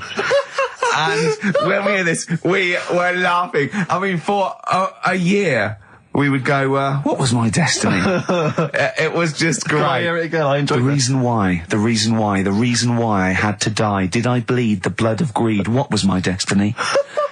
That's almost as catchy as Monkey News. Oh, God! Oh! I've got some monkey news for you. Let's play a record and come back, and I've got some great monkey news for you, Carl. But, because when I was younger, I remember being outside a post office once when I was about 10 or 12, and finding a purse, and thinking, oh, that's nice. And opening it up, there was some money in there, and a pension book, and so it was obviously an old lady. I found an address, I sent it to her, and my mum said, you know, you've been so good there, you'll probably get a little reward. She'll probably send you a little reward. Nothing. I got maybe a thank you note, but no cash, no moolah, nothing. Really? And I was livid, because I'd been told that I was going to get a reward. I thought I've been a good Samaritan, nothing. So, many moons later, when I was at university, I learnt from that, and this is the most bizarre thing. This explains a lot, doesn't it, Carl? This is like the Mary Celeste. I went to a cash point to I thought, I can't get my card in here. And I realised there was already somebody's card in the machine. They put the code in, but then they just disappeared. They'd been kidnapped or something. So it was just there, waiting, sitting. It said, what do you want to do? And it gave you a number of options. I thought, interesting. Steal or go to heaven? Yeah, exactly. You went, oh dear. Well, I pressed balance just to check what their bank balance was. Unbelievable. It was a considerable sum of money. I'm not going to lie to you. It was not typical student debt. It was like, I think they were a foreign student. There was a lot of cash in there, a lot of money. Did you feel a slight bulge in your trousers when you saw the amount of money? I couldn't believe my luck. I thought to myself, now then, I could just take that card out and hand it in, or I could teach them a small lesson. Right. And maybe give myself a reward, because last time I did that, I didn't get a reward. So if I give myself £30, then I'll take the card out. 30? Give myself 30. You didn't really? Well, I thought that's a good reward. And I went in, I handed the card in, I took that. Steve, and that's a little reward for me. And I'll tell you this, don't think it's evil, because I went in and I bought everyone a drink. Well, brilliant. Yeah, I didn't tell them I got the money free. Well done. Excellent. So probably gangsters are quite generous with the money they've stolen from other people. Yes, but someone's negligence, Rick, has lent... the thing is this, Steve, right? I believe it, except that buying people a drink, Carl. What do you think? Well, I kind of thought that when he said it, but then I thought, but they'll be buying him back. So he's still... So in a way, he's still a winner. Yeah. Everyone's a winner. in that situation, including the student, because frankly, if there had been a less scrupulous person who found it, they'd have probably helped themselves to a considerable sum. I cannot believe he did that. There was thousands and thousands of pounds in there. What if Beadle had jumped out and slapped you with his little claw and said, we've been filming this, merchant? Well, so what? How old were you then? I don't know, 19, 20. Would you do it again, or was it just to get the world back for the old lady's purse? Possibly do it again, yeah. You're joking. Well, you've got to think of it this way. You've got to think of it as there was a lot of money in there, and someone less scrupulous than me would have taken a fortune. They'd have cleaned them out. Whereas I just took a small reward, which I thought was more than enough for someone's negligence. And I've returned the card. They've got the card back. Everything's fine. Think of someone else. I could have gone on a spending spree. I could have been buying stuff, all sorts. Yeah, but it wasn't yours at all. Yes, but they probably would have given me a reward. And because, you know, sometimes people forget or, you know, they don't give you a reward, I thought I should take it myself. You had to go at your dad for nicking a loaf of bread out of a phone box. Yeah, but that's because it's for old people, geriatrics and stuff. How do you know how old was your people who you were robbing from? It was on a student campus. Well. Wow. I think it was I thought it was excellent behaviour. I thought it was that's good, honourable behaviour. That's showing another side to him, isn't it? What would you have done, Karl, in that situation? And tell the truth. I might have helped myself a little bit. There you are. I don't know what this is helping yourself a bit. Like you say, just sort of, you know, send them back and sort of say, you know... If you find a £1 coin in the street and you can be bothered to bend over for it, then have it. But someone's cash point card or personal belongings... I'd let them know, though. Did you send it to them and say, I've service charge included. I've took that out already. No, I handed it in to the... You let them know? What do you mean you'd let them know? I'd say, you know, you're lucky here. Right, I just took, I'd probably said 20, actually. Because that's just like one note. Sorry, right, okay. You are winding me up. No, I'm not. I mean, not for once. I mean, I know what Steve's like. He is tight, right? He is. And you know that, don't you, Steve? Financially, you mean? Well, no, I mean, just the way you are. You're very sort of, you know, you're not wasteful with your money. I'm careful. No, I'm not wasteful. Absolutely right. No, but to the extreme. Not towards the extreme. Not towards the extreme. No. Look after the pennies. The pounds will take care of themselves. All right? Simple to remember. Good advice. Yeah, all right? But the thing is, right, I know that I take the mickey out of you for, like, you know, the way you look and stuff. Sure. Right? Well, I'm right back at you. But the thing is, you can't help that. Absolutely. But I'll tell you something that women don't like. Sure.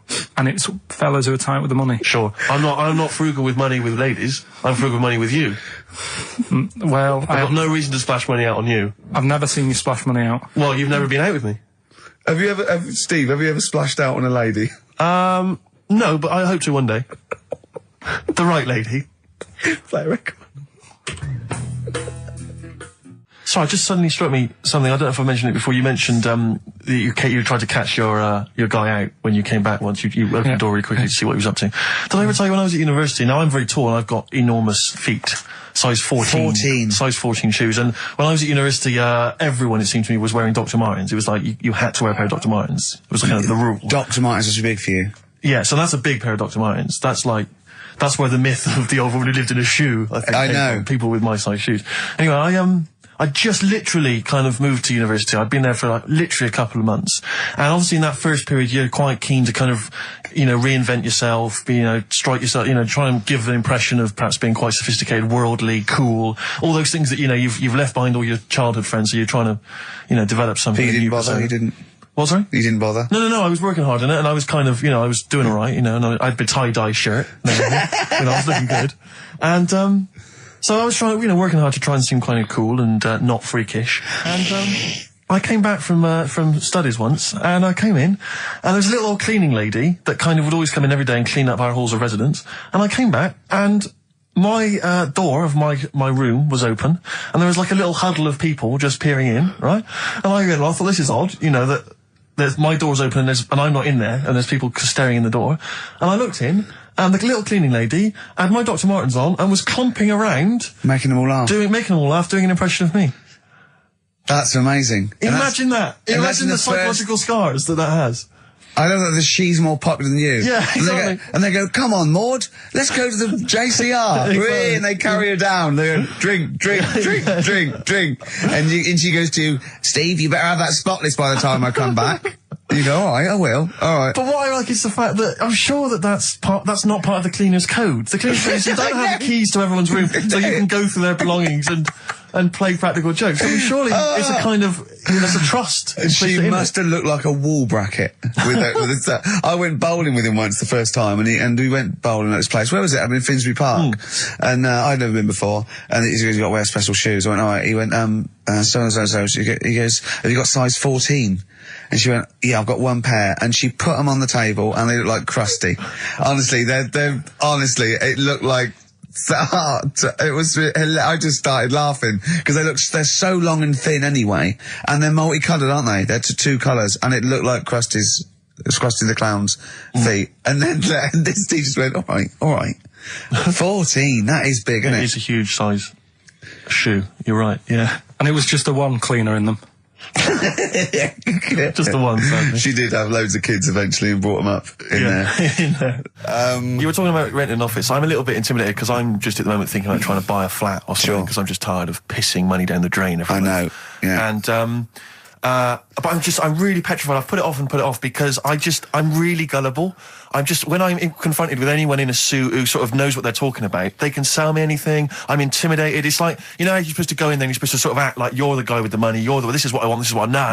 But I go in there and it's like, I'm afraid they're going to say, clear off. I don't want to sell you a house. I'm not really interested. Have you ever thought of like really putting on sort of like some sort of cool air? Like, sort of like kicking the door and going, what's that? Is it like, you'd be found out in 30 seconds, wouldn't you? Exactly. You'd go in there, you'd stub your toe, and they go, what do you give? I've got my toe, Exactly, yeah. Brilliant. Just tapping the walls. Yeah, tapping the wall. What's the rates? What rates? I don't know. Well, do you remember, I don't know if I told you before, I wanted to buy a laptop computer, and everyone said, go up Tottenham Court Road, and I was reading like magazines and stuff, they were saying haggle, make sure you haggle, make sure you're planning to haggle, get the best deal you can. And I found a shop which was selling the computer I wanted, and I went in there, and I had this whole plan in my mind of what was going to happen. He was going to say, like, it's worth this. I'm going to go, well, look, I can get it cheaper here, I want to buy it from you, I'm going to haggle, and off I went. So I went in the shop, and I said, yeah, looking for this, interested in this Toshiba. How much is it? He went, it's 1,500 quid. I went, sure. Okay. I said, I'll give you 1,300. He went, it's 1,500.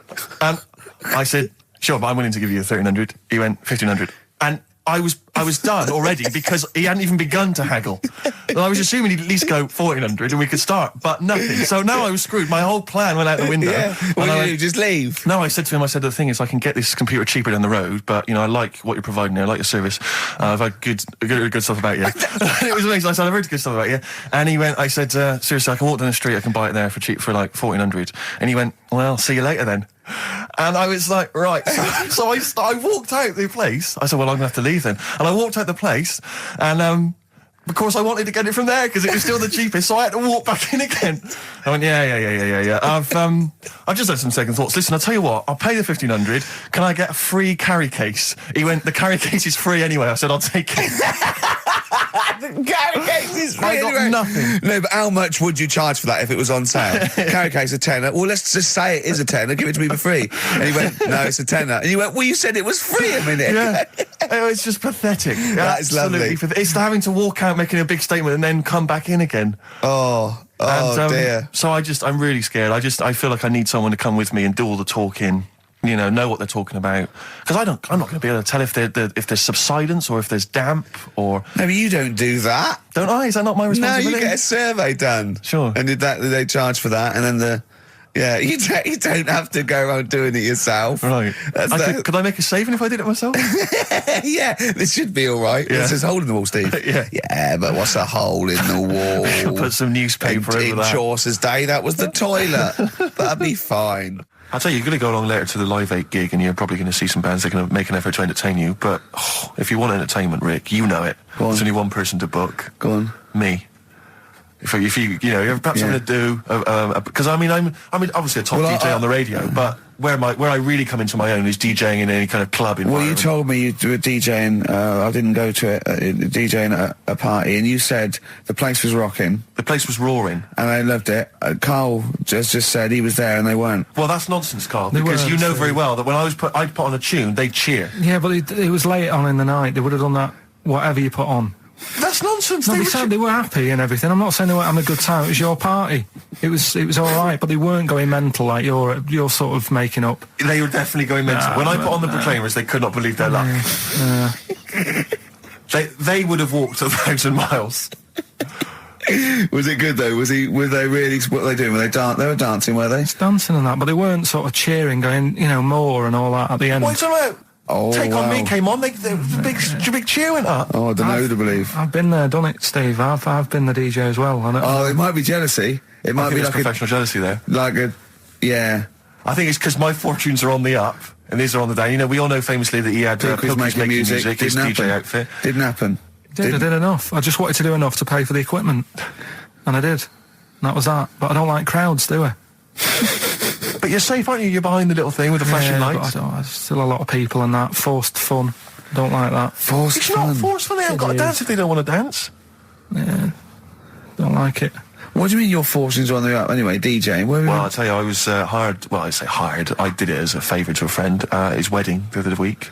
And I got there, I was thinking, because everyone had their little role to play, and then people were doing a good job. I love you taking it seriously. And I spent ages putting together some CDs, special selection CDs. I love that! Because what I did was I burned them on iTunes. Did you turn up with your own headphones round your neck? Own headphones, wearing a suit, but headphones. Metal case. Didn't need it, just had them all in one small box. Brilliant.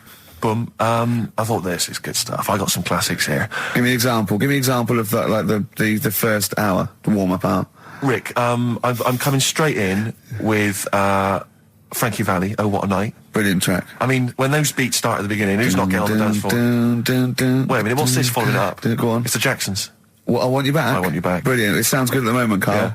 So I'm thinking, I'm going to roar this, because they laid on a good spread. The ceremony was nice, food was nice. I'm thinking this is going to be the piece de resistance. Yeah. Alarm bell started ringing. Why? When I realised there was a marquee outside. Of course, it's a balmy summer evening.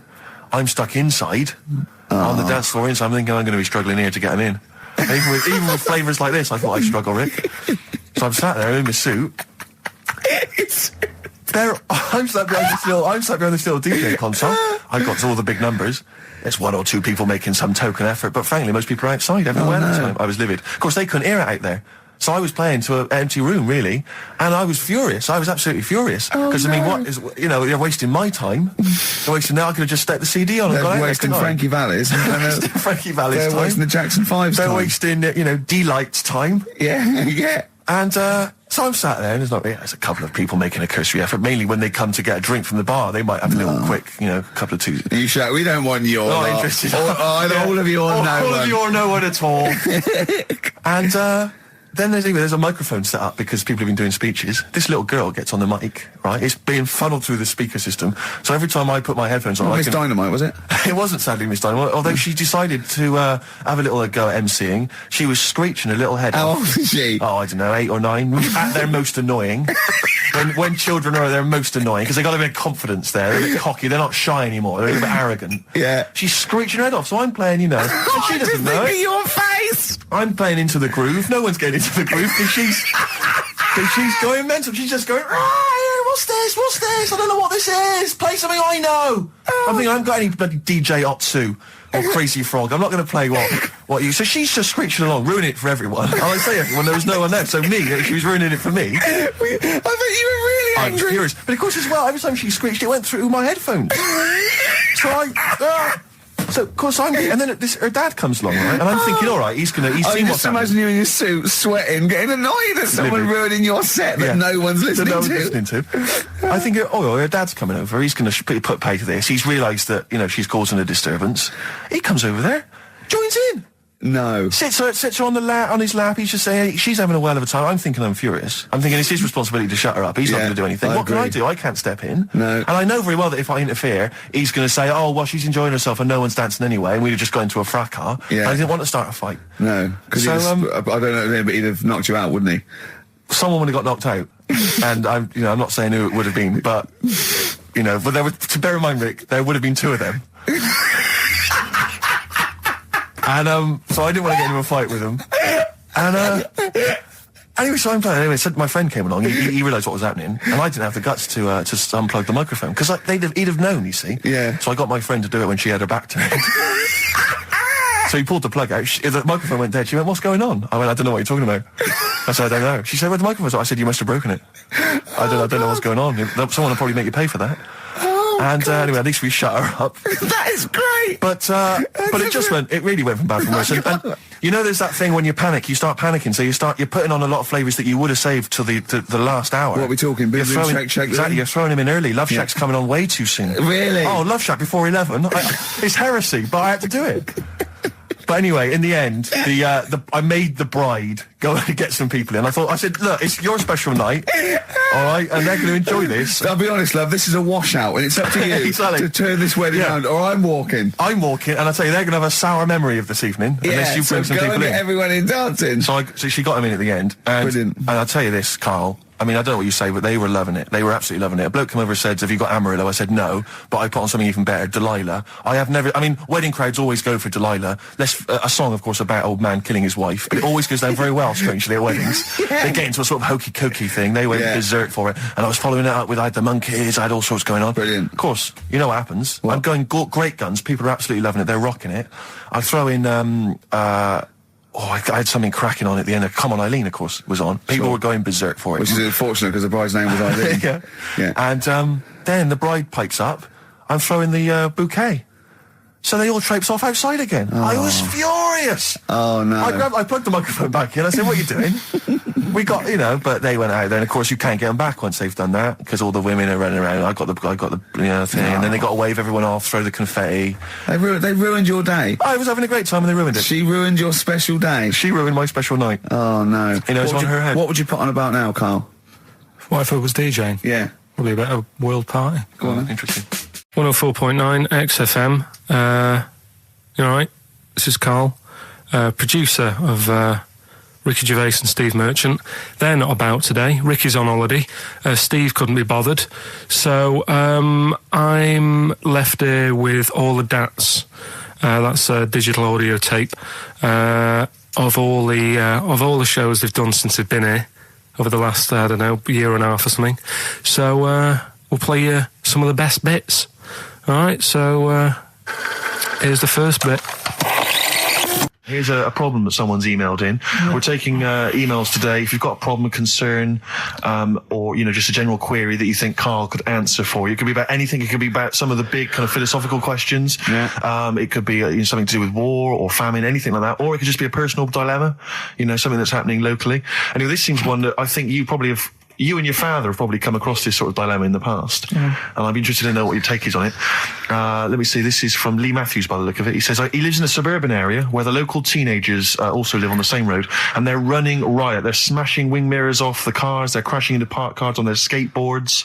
And they're just generally making mayhem, night and day. What can he do to stop this going on?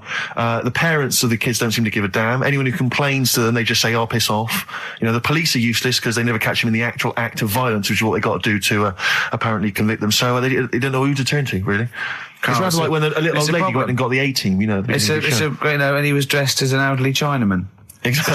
She knew who he was. Colonel Decker didn't have a clue. Yeah. You see, it's weird because now it has got out of hand. Do you know what I mean? Like years ago when I was growing up on the estate, you had problems, but not like you have now. Do you know what I mean? Summers were nice as well, weren't they? Well, right. And police are getting shorter and younger. But you yourself kind of admitted in the past that you were something of a tearaway. You didn't do anything like these kids here. The thing is, I was scared that if I got caught doing it, my dad would go mad. Yes. And I remember smashing a car window by accident and legging it in the lounge and sort of pretending to go asleep on the settee. Right? Genius. And I heard a knock at the door. He chloroformed himself just to be unconscious when his dad came home. And there was a knock on the door, and I thought, oh God, this is a fella he saw me. I was chucking a stone in the air, seeing how high I could throw it. Of course you were. Did it keep landing on your head? That would explain a lot.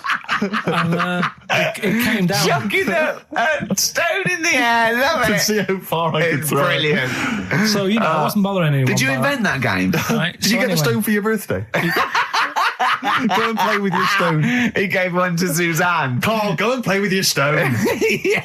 The thing is, right, and it came down at a funny angle, and of course it did. It ate the back of this car, and the back window is the most expensive because it has that heating thing in it, in case you got a frosty window. Yeah. So I thought, oh God.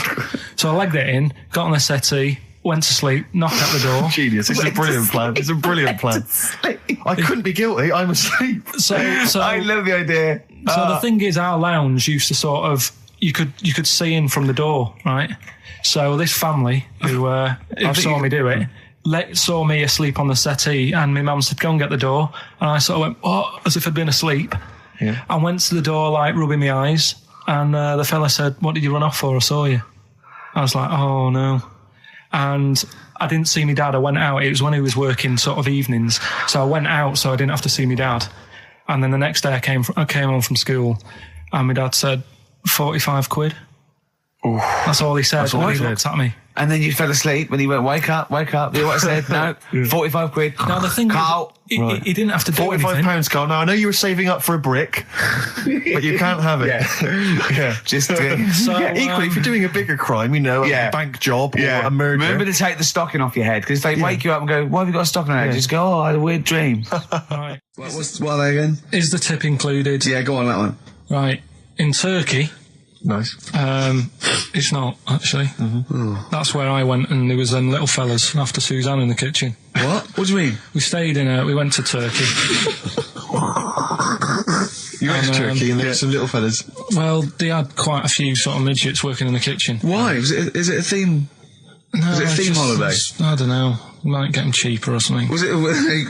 So they were working cheaper. They were working in the kitchen, and one of them fancied Suzanne and kept sort of eyeing her up, and she was winding me up saying, "Oh, not eyeing up and down, just eyeing her up." Yeah. Anyway, no. So what was she doing in the kitchen? No, it's like a pick what you want to eat type buffet, but you have people clearing the tables and that ready for you to come along. Are they low tables? And he was just keeping an eye on her. What did he say though? Was it Turkish? So I don't know what he was saying. But he was a little fella, yeah. Did he? What do you mean a little fella? What do you mean little fella? Sort of dwarf-like. What do you mean dwarf-like? He had magic powers, or he was 4 foot? No, what do you mean, Carl? A little bloke, just like a normal bloke, but small. If you stood him in the desert, you wouldn't know. But he'd be hot and says, right, Carl. You should watch out for the monkeys. Yeah, underground. There's underground monkeys. Look, you can't just say there was a little midget fella who was eyeing up my girlfriend and then leave it. What do you mean? What was happening? This is a story to us. This is much more interesting to us than, and she was deaf, right, and she hit her head. That's much more. I don't understand how it manifested itself. Did he come over and say something? No. Do you know when it's like girls know, don't they? When someone fancies them. What do you mean? There was lots of them as well. Do they? That's worth knowing. Listen, right, come on. Right, so you went to this holiday, yeah? Yeah. And you went into the dining room or something? Yeah, downstairs. And you looked over. You thought, this is all. There's no one serving. Yeah. And they go, wait a minute. Hold on. You looked down, and there was a little waiter. There was loads of them running around busy. Why though? Why did they get summer? What do you mean? Because it was summer. They had more of them. They come out in summer. What do you mean they had more? What do you mean? Because it's busy, isn't it? No, but they hibernate in the winter. Why were they all midgets? I don't know. Maybe it doesn't heat stunt your growth or something. No. Well, they just happened to. Maybe it was a thing that they did for tourists or something. I don't know. I just got on with my meal. It was a holiday. Do you know what I mean? God. Right. So some midget serving. I'm not going to ask any questions. Right. Okay. Yeah. So they're all little fellas running around, and this one always was like, oh, do you want a new serviette? You know what I mean? Going out of his way to sort of for turning on the charm. Yeah, he was going out of his way. The others weren't. Right. I think what was happening is he'd been working with Santa all the winter. Yeah. This is sort of little summer break. This one was your waiter, and so he was being polite to you. Maybe. But what did Suzanne say then? She was using it to wind me up. What was she saying? Oh, just like, look. He may be small, but he's built like a... Yeah, he's all man. So... Were you jealous of a midget then? You were jealous of him? It is a bit annoying, isn't it? Why? It wouldn't bother me as much now, because I've been with her for ages. Right. But at the time, that might have been one of our first holidays, and it's like... You don't want to be what's going on? I paid for this holiday. Yeah. And then you get off with a midget? Yeah. Oh. So anyway. But it doesn't matter, because you got chatted by a bearded lady. So. yeah. Tell you what, no, that's got nothing to do with that. What were you going to say? What were you going to say? I was going to say the hotel was half board, and maybe... Oh, right. I thought you were going to say it's just one of her shortcomings. So listen, right? Play a record. He said this, oh God, it's like a child or a cat when it's confused. He went, Steve reckons in ancient Greece, right, it was better to shag a bloke than a woman. And I went, well, yeah. I mean, that's about the male being sort of a first-class citizen. Much better, wasn't it? An aspiration to sleep with a beautiful man than a beautiful woman. Women were lower-class citizens, so therefore men were seen as higher class. So to have sexual relations with a man, there was no shame in that. No. In fact, it was looked upon. And I said, well, ancient Rome. I said, Nero, he sit in his big jacuzzi and he used to get, pretty boy men to just go into the water and just nibble at his testicles while he was having a wash. He didn't do that. He did. Yeah. And he's not a gay fella. No. I mean, I don't know about Nero, but I mean, it wasn't a case of a big delineation between what was heterosexual and what was gay. It was just, whatever you. So what did this fella do then? This one who's having his. Well, he was pretty much top boy, Nero, for a while. He was in charge. And and you did what you're told. If Caesar or. But why were people going round there? Why didn't they go? Oh. No, they weren't dropping in. It wasn't like the door was opening. I'm just going to see what Nero's doing. You'd have probably been like a delivery boy or a stable boy or something, and you'd have popped round there and you'd have gone, there, right, Nero, as the tablets of stone you wanted. And they go, Pilkington, why you are here? Pop under. I don't know why he's French. What is that? I don't know why he's French. Just pop under the water and nibble at my testicles, and you'd have done it. Because he was Nero. I wouldn't. You would have. There's no way I would have done. Yeah, well, you would have. What have I done? I've dropped a pizza off. Yeah, you put around to Nero's place with pizza. Right, I'd say I've done my job. Right? Yeah. That's not the sort of tip I wanted.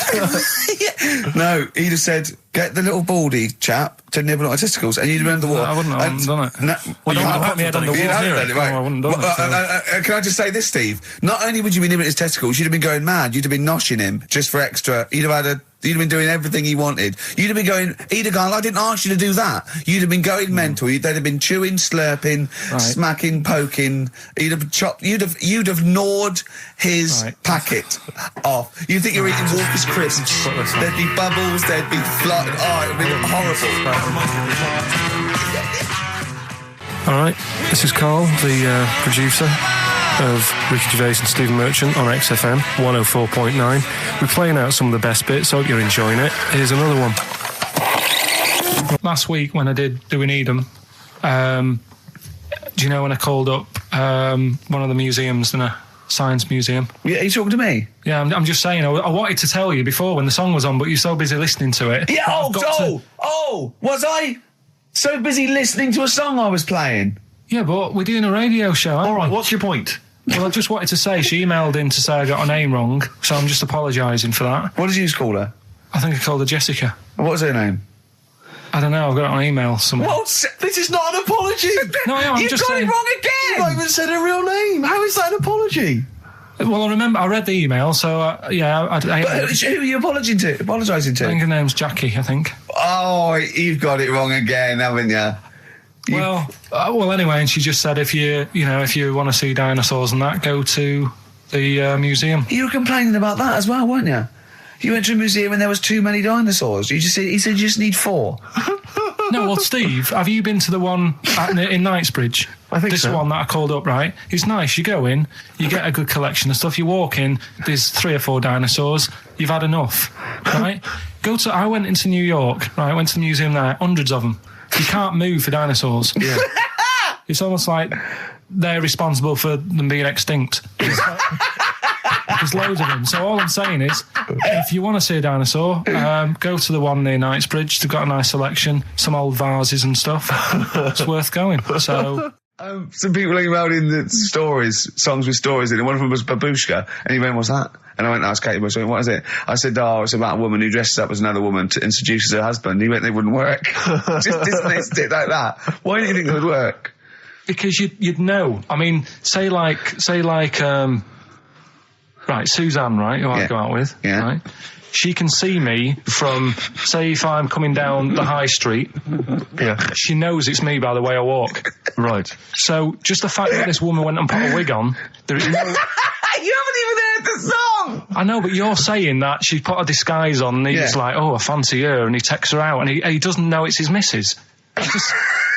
You're not buying it. I mean, I'm controlling this. Whereas the flea with your brain going to Glasgow, perfect sense.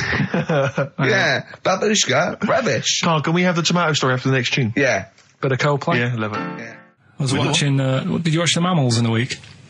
Oh, David Attenborough. No. I was thinking actually, right, all this MTV stuff, if there's one reason why I'd like to do it, is I was watching Attenborough, the Mammals programme. I reckon I could do something like that.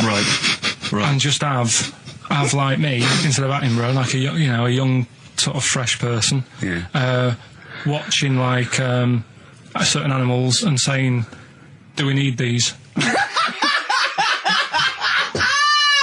Do you know what I mean? Yeah. Oh, God! What's it called? Death on Earth. Well, That's amazing! Do we need these? And, No, 'cause there's loads of and the stuff. audience at home would vote. Would there be something like Yeah, telephone like a vote? vote out system. Oh, The thing is like, it's something interesting that Attenborough was saying the other night on on Jonathan Ross's show, on his telly show, right? He was saying, he said you could take all the humans off the earth and it would carry on, but take like some animals off it, mammals and that, you got problems on your hands. I thought that was quite interesting. Yeah. So it's like the question is, do we need these? Is that part of the big thing? Right. Like jellyfish. Yeah. We've talked about jellyfish. Yeah. Yeah. So which mammals in particular were You talked about watching that that you Zoe Ball thought- show, haven't you? Hey? Which mammals were you thinking we don't need when you watched the show the other night? Any in particular that you thought they don't need them? They're not of interest. Well, I like whales, but I don't know what they do. And they're taking up quite a lot of room. Sure. But stuff like, Yeah. but like jellyfish, I looked into because Yeah, I well, was I know talking you about them, and they were saying they've got no eyes, no heart. There's something like 97% water. Yeah. They're blind and they do about 33 miles a day. Right. So it's like, do we need them? Could we clear them out? Yeah. Yeah. Well, the big net. That would be the programme. What? Right, we'll get rid of them. Next week we'll be looking at rhinos. I think it's genius. Yeah. Honestly, I think it's genius. And like going along, sort of like picking up sea anemones and going and just lobbing them into the sea. Well, what do you think about MTV doing that? And then I just, in between the bits, play music I play music related to it. fish, so I could play like Fish. Yeah. Like Rock Guy. Or The Animals. Rock Lobster. Yeah. Or what else could I This get could in run there? and run. What other songs have got animals in them? The Monkeys. Could play the Monkeys. Yeah, there's about 1 million, so let's not start this. No, but do you know what I mean? So do we need this? So MTV flies you around the world to the most incredible exotic locations. You sort of climb up a tree or whatever, and next to, I don't know what lives up a tree, some kind of rare parrot. You say, look at that, it's colourful, it's interesting. Oh, you like sloths, don't you? No, they just live up trees, but I'd say, do we need them? Why? Well, what do they do? What do you mean? What do they do? What do you want from an animal? Carpentry. What do you want? I don't like scorpions, right? Right. But then I found out they look after those monkey things. They're not monkeys, they're lizards. Well, all right, yeah, then lizards. They look after the lizards. So there's a reason. But do you need the lizard? Could be your next question. Because the local people made shoes out of them. But not when the scorpion protected them, they didn't. All right, we don't need them then. Okay. So ultimately, would anyone decide? I mean, do the animals kind of get a chance to mount a case for their survival? I mean, is there maybe someone that comes into their corner and sort of defends them? I'd have like a David Attenborough type character who says, well, they do this, and I'll go, yeah, but do we need that doing? Yeah. Okay. So what does an animal need to do in order for you to feel that it sort of gets a chance of life? I mean, like a pet, like an animal, like a dog maybe, or a cat, I mean, they give a certain affection to its owner. Is that a valid reason to survive? Not particularly for you. Not really. No, okay. I've been saying that though. Blind people use dogs, so they are useful. So dogs are useful. Farmers St. use Bernards, they often dogs. save people, don't they, in snowy weather? Cats. I'd have to think about it. Okay. Keep the mice down. Yeah, but you got rent a kill. Okay. So what I'm saying is something that will affect the world. Right. I think you'll find everything does. Except Carl. I'm not sure what effect he's having on the world. I'll tell you what though, Steve, right? Did you watch The Mammals? I didn't see the mammals. They had bison on it. Right. The weirdest looking things you've ever seen. Yeah. They've really You're on dangerous ground here, Carl. but they've really got it's like, decide what you want to look like.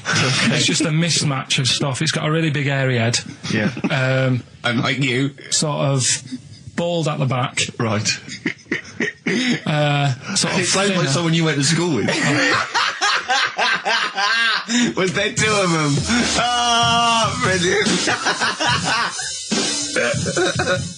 That's nearly it, Carl. Right, what's your last room 101? Oh, God. It was, holidays. Holidays.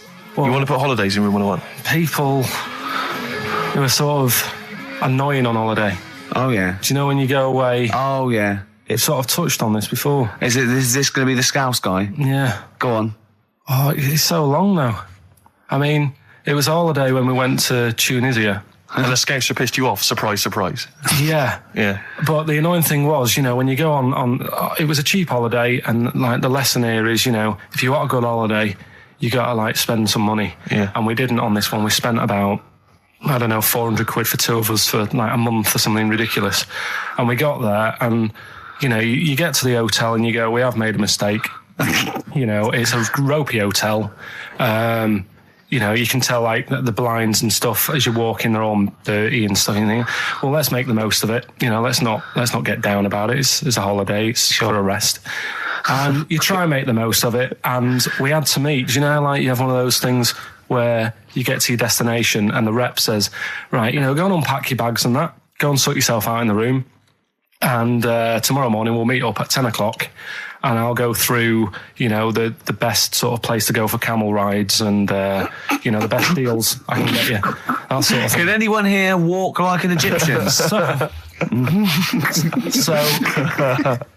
she says, right, tomorrow morning, meet 10 o'clock in the discotheque. So we get up and we have breakfast, and it wasn't a good breakfast. The kitchen was, like, bit horrible. The food wasn't good, and it was run by sort of midgets. What do you mean it was run? Not there's anything wrong with that. There was little fellas running around, and the annoying thing was one of them sort of started to fancy my girlfriend. How did he manifest his affection? No, you're not saying there's anything wrong with midgets, though, are you? Just saying it was strange. There was but even midgets shouldn't be cutting in on Karl Pilkington's territory. I know. But it's also that thing of, you know, they've got little fingers, and it's sort of ruined. I'm so sorry. No, I'm not. It is a bit of a phobia of mine. Okay. Do you know what I mean? They are nice people and that. Sure. Oh, God. But the annoying thing is... So what was he doing then? How did he... I don't understand how he was chatting up your girlfriend. Was he crawling under the table so you couldn't see? He just kept... Whispering to her from underneath there. Stop it. Just you know. Wait, I don't want to get a complaint on our last show. There's not many midgets. What's going to happen? Can we just finish this and start up again in a couple of months?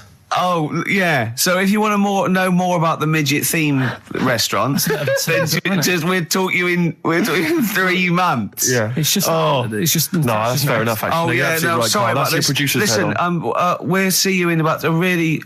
it's been a pleasure, truly, and thank you for everyone that wrote letters. Have you really? I've got you both a present, right? Oh. I got Ricky, do you know, like we've done fables and stuff? Right? Yeah. This is like Mr. Ben.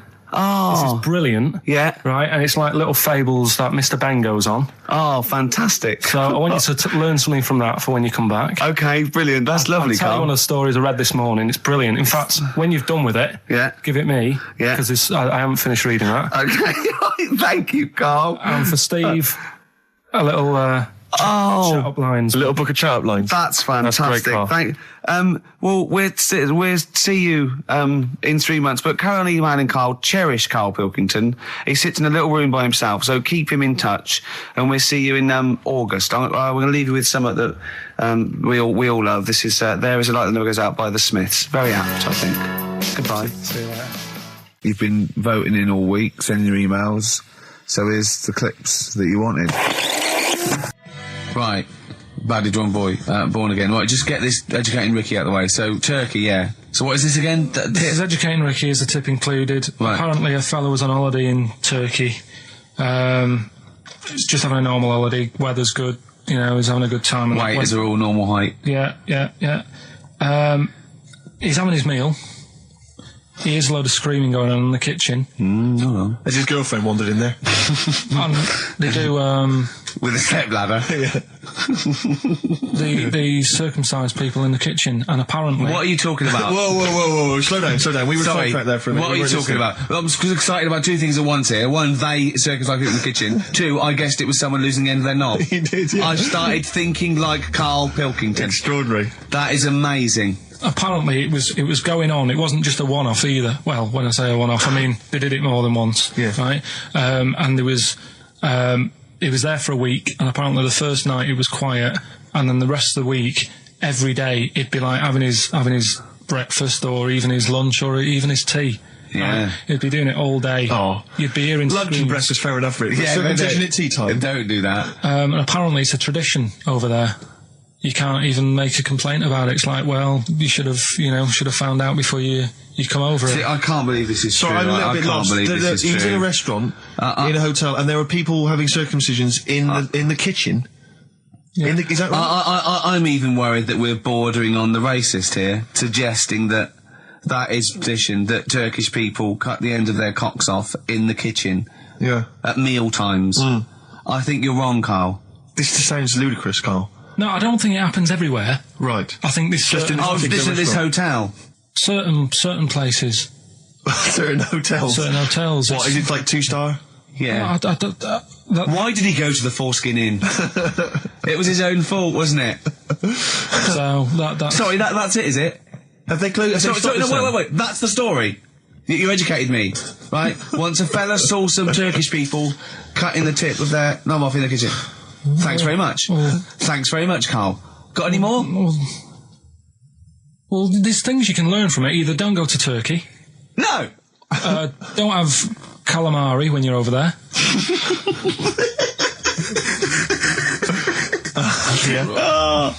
Carl, you've done it again. Well... So we get onto conversations. Talking about, he's asking me stuff about evolution. Tell me that. Why did the giraffe? What's that rubbish about the giraffe getting a long neck? I said, well, it didn't try and get a long neck. It was selected because, Anyway, I went into evolution for him, and he said, but why would evolution do that? I went, well, you think that evolution didn't do anything? There's not this consciousness. There's not this will that a giraffe has to stretch its neck to reach the leaves. One had a long enough neck to survive and pass it. He was going, yeah, but why did evolution? This isn't. But by the way, this isn't the most stupid thing. This is warming up. This is about 8:45. Sure. Right? He said, why didn't evolution make a giraffe good at carpentry so it could build a ladder? Right. Yeah. Okay. No. All right. Okay. So he's thinking around it. He's trying to pick holes in evolution. Yeah. We get on to, I said, well, things are, I said, we can see the speed of evolution in lower life forms like bacteria, viruses, they evolved. That's why, soon we won't have an antibiotic that can kill some certain bacterial strains. And he said, and this is about, 11:30, then I said, I'm going to bed, right? He said, in the future, they reckon that you'll be able to wake up and eat a yogurt you can have a chat with. I don't know what that means. Let's put a song on, right? And we'll come back to it. So you're going to explain that? Yeah. You've got an explanation? The Verve and Sonnet on XFM 104.9. I'm Ricky Gervais, with me Steve Merchant and Karl Pilkington. So let's just get this right. What did Carl say? He's just specifically giving those words again. He said, they reckon, and I said, I'm going to bed. He went, no, really? I said, no, I'm going to bed, Carl. There's no point now, because, it's just like you're talking gobbledygook. You know what I mean? I might as well talk to a pot plant. Yeah. He said, in the future, they reckon, I don't know who they are. Sure. I don't know, people who post things on the internet that he reads. I think the Telegraph. Anyway, complete the sentence. They reckon that in the future you'll be able to wake up. I love it. There's a little scenario, an embellishment, like this little.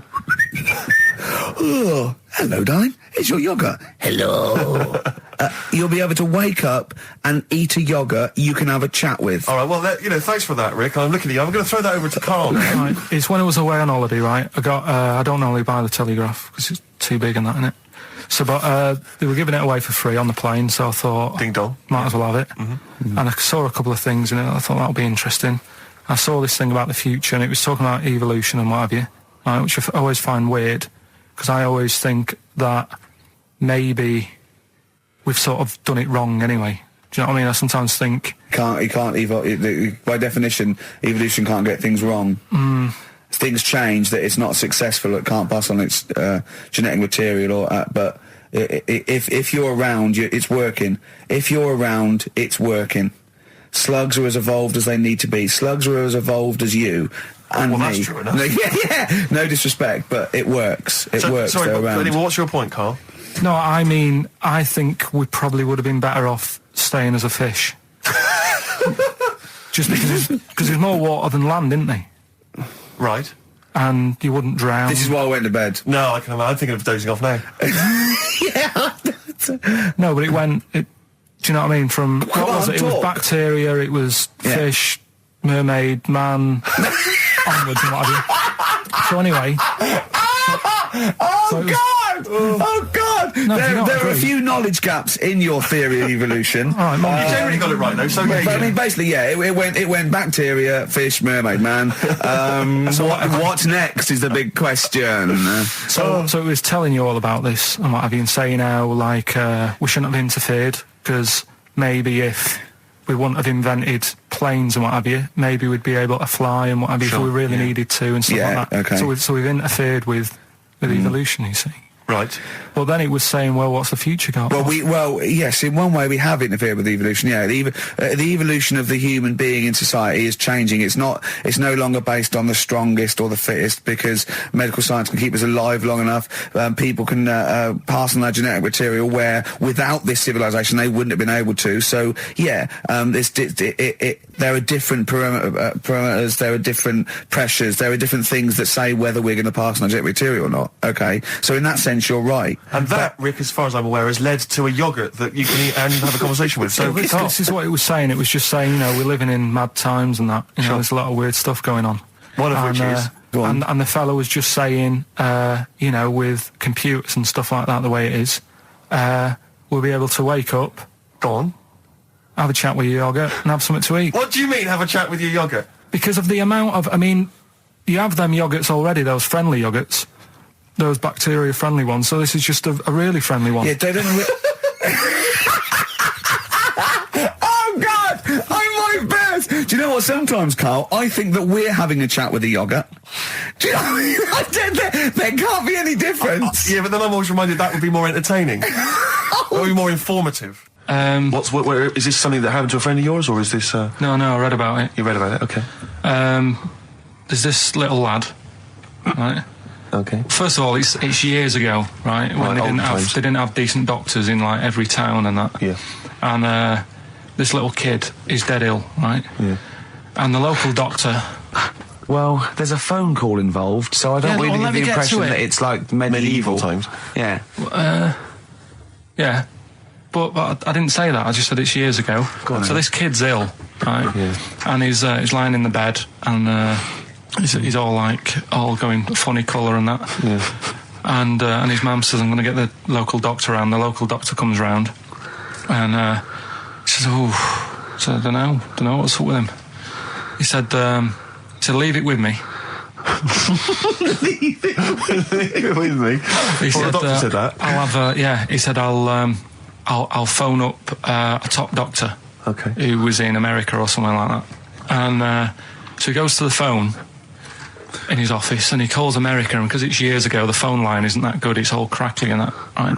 Yeah. So he's talking to the doctor and he's saying, I've got this kid, he's a funny colour and you know, he's really weak and that. I don't know what's he's up not with him. giving him much to go on. Right? Sure. So the American doctor, right? Yeah. He goes, yeah, what you want to do? And it's all breaking up, right? Yeah. He goes, what you got to do? You got to it's all breaking up. You've got to give him some parrot's blood, right?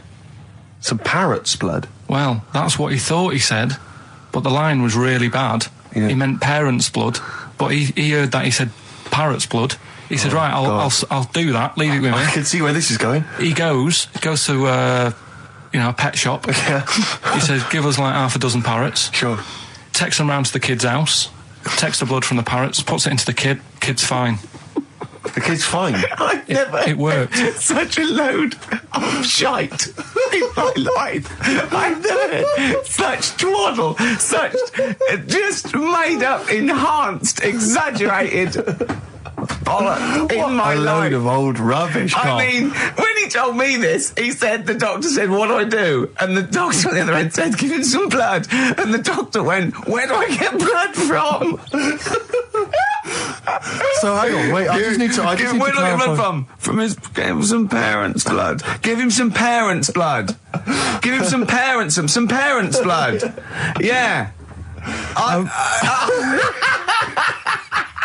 But hang on, I just need to know where you read this. Carl. Where was this? Where did I you read stitched this? you up. You know what he said? He said, so do you believe it? I went, tell it to Steve. He went, do you believe it? I went, tell it to Steve. Carl. Where did you read it? That was on the internet. What? About Where is it on the illnesses. internet? All right, XFM 104.9, Ricky Gervais, Steve Merchant, Karl Pilkington, not here. It's the best of. You've been voting in all week, sending your emails. So here's the clips that you wanted. And just remembered recently, actually, I was on a train coming back from hometown Bristol.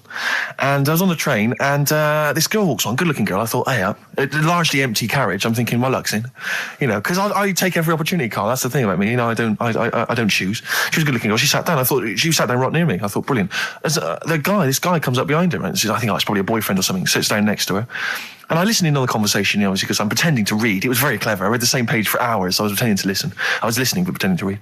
And I realised that it's not her boyfriend or anything. It's just some guy she's met on the platform. And I'm thinking, brilliant. If she's the kind of girl who's just going to start talking to someone, you know, on a platform, on a train, brilliant. I'm going to be in here. Because he was only going one stop. So I'm thinking, what's the worst that can happen? He'll nick off. You know, I'll get chatting to her.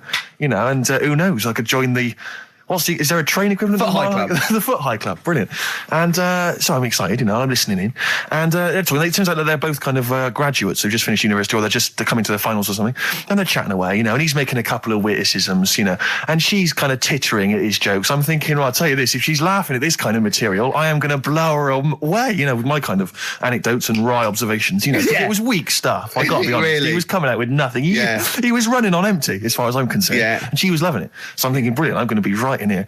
And then they get moving on to higher brow things, you know, and I think she was going to study kind of Marxism or something like that, or communism, something. And she was asking him, you know, by way of conversation, she was asking him what he knew about Marxism, you know. And he was fumbling for his vague knowledge of it that he had in his life. And I'm just sat there thinking, yeah, come on, love, in any given capitalist environment, the proletariat will revolt against their oppression by the bourgeoisie, and after a brief period of socialist rule, emerges a classist society governed by community cooperation. Well, if that sort of talk wouldn't get a woman hot, I don't know what you'd use then. If Marx and Engels is not going to get a woman sweaty down below, then nothing is. Then my name is not Steve. You're just biding your time. Exactly. I'm just going to go in for the kill any minute. Yeah. So anyway, it comes to his stop, right? He gets up. I'm thinking this is a piece of cake, and he gets off, and off he goes. He walks off, and I'm thinking brilliant. And I thought, I'll wait till the train's pulled away. I'm not going to leap in straight away. No. And he comes back along the carriage, and I'm thinking, hang on a minute. He goes, listen, do you mind if I give you my email address, right? And if you want to get in touch, email me. I'm thinking, come on, you loser, get off now. Save your face, please, before it's too embarrassing. She accepts the email address because she obviously doesn't want to hurt his feelings, whatever. I'm thinking, fair enough. She's a good woman. I'm liking her. I'm loving her. I'm thinking, that's my kind of girl. So anyway, he gets off. I'm sat there, the train pulls away. I'm thinking, I'll wait a few minutes, I'll just, give it some time. Her phone rings. It's her friend on the phone. And she starts saying, and I was listening in, and she was going, just met a guy on the train. I'm thinking, yeah, that's true enough. She goes, yeah, he was a good-looking guy. I thought, you're having a laugh, love. To be honest. Because I was looking at him, and she said to her friend, he looks a bit like tennis player Boris Becker. I thought, you should be so lucky, frankly, because I saw him. He had awful facial hair, if that's what makes him look like Boris Becker. Terrible little goatee beard. It was laughable. I thought, I don't know. And then she goes to think, and she's like, yeah, I met him, we got chatting and stuff, and she was going, it's not often that you meet someone, generally in life, who's, kind of thoughtful and intelligent and funny. I thought to myself, I'm not even going to waste my time with you, love. Frankly, if that's what you thought of him. You just walked away. And I'll be honest with you, I didn't even bother talking to her. No, you I didn't even waste my time with her. If she thinks that bloke is not only great looking, but funny and intelligent, and she got on well, and he was polite, and it was a chance meeting, and he thought, and she thought that you were like a freaky looking dog who didn't even have the nerve to speak. That is what she thinks, then I don't want to know her. I couldn't. You walked away, and good luck to you. And I have my dignity intact. Yes, and she's nothing. And Karl Pilkington with his brand new show, What's the Song? What song am I thinking? No, I mean... You're nervous about this, aren't you, Rick? I am. You're worried. Well, because I've heard some of these clues before. And they're ramblings... Sometimes they're close to ramblings of a fool. Right? And it really is like those, what am I thinking? Yeah. I don't know, though. I actually was genuinely impressed by Born Sleepy. I have to give him the benefit of the doubt. That's one of the better ones. Because that was short, sweet, and it worked. Some of these, you say, they're not going to be quite as pissy. Some of them are like Emily Bronte novels. Now, listen. we're just going to go for it then. You do it, and we just get people to call up because I want to see the general public's confusion of trying to work out. Well, why don't you give us your next clue, and then we'll play a track, and then we'll hopefully have people on the line after the track to try and answer it, and you can recap briefly. So give us your clue now for what song am I thinking of? Right, this one. It's about a woman. And she's just normal, nothing wrong with her, or so she thinks, right? But there's the twist. Is this like the Tales of the Unexpected? And she's got she's got her mates and she's having a normal life, having a good time and that. And then this thing happens, right? And she starts to stink. And she can't have a bath, right? And she really wants to have a bath. She's dead sweaty and stuff. She's going about her daily stuff. She can do everything else normal. She can eat, she can talk, everything. But for some reason, she can't have a bath. Is there a coal mining husband in the bath? Yeah. Is this born stinky? She can't have a bath. So a woman can't have a bath? Yeah. Is that it? Or a shower. She can't. Okay, leave it there, Rick. Don't try and guess. It's not for us to guess. The general public can phone up and ask questions, so I just go for it. I'm not sure they can they? I think so. Otherwise, we don't want just people just phoning up and I'll tell you it. what about this? Why don't they can ask one question? Yeah. They can ask one question of Carl, then they have to make a guess. Okay. 08700 800 1234. Have we got someone on the line now? We'll just go. Let's do it. Let's go for one. Let's go for one. This is edgy radio. This is letting Carl stuff. live. Go on. Hello, XFM. Hello, I'm ringing about, what's the song? Absolutely. What do you think? Well, I'm going for Dirty Diana. Dirty Diana. See, that works. That's a great guess. It does, yeah, but it doesn't work, because why can't she have a bath? Okay, so the answer is in there. I was going to ask you. Well, that's your one question. That'd be the answer. That would be the answer, I'm afraid. What was your name? Shelley. Shelley, thanks very much. Shelley, I should tell you that, that you should never take this personally because no one can really get into the mind of Carl. So don't beat yourself up about this. I don't expect anyone to get these clues. No. So well done. That is a fine guess. Thank you. Thank you. Okay. Anyone else there? That's hello, XFM. Who's that on the line? It's Chris. Hello, Chris. A question for Carl? Before you give us your guess? I haven't thought of a really good question or anything yet. You just want to go for the guess? No, what I thought was, I'm sure Simon Mayo used to do this when he did the breakfast show on Radio 1 years ago. No, he didn't. So you've just pinched this idea, Carl? If you're going to rip someone off, Carl, do not rip off Simon Mayo. I haven't ripped this off. I thought this was a new idea. I was going to do it with sound effects instead, but that's... he used to do that, and he used to get his team to play other characters. You idiot. Well, no, hang on.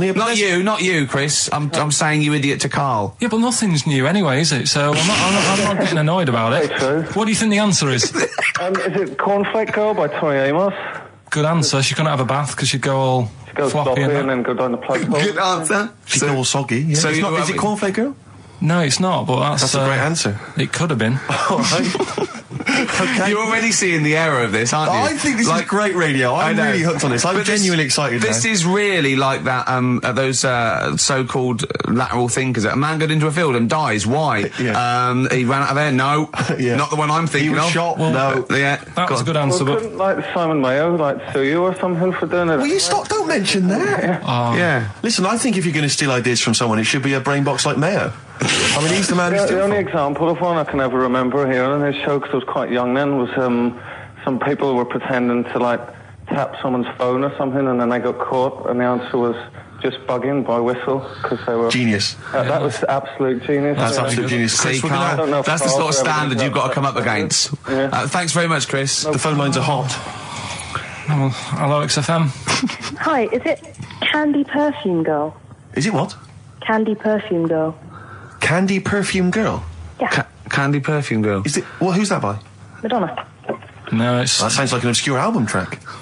No, it's just one of her songs. Just think about it. She stinks and everything. She's a normal life. I didn't say she was a sweet or anything.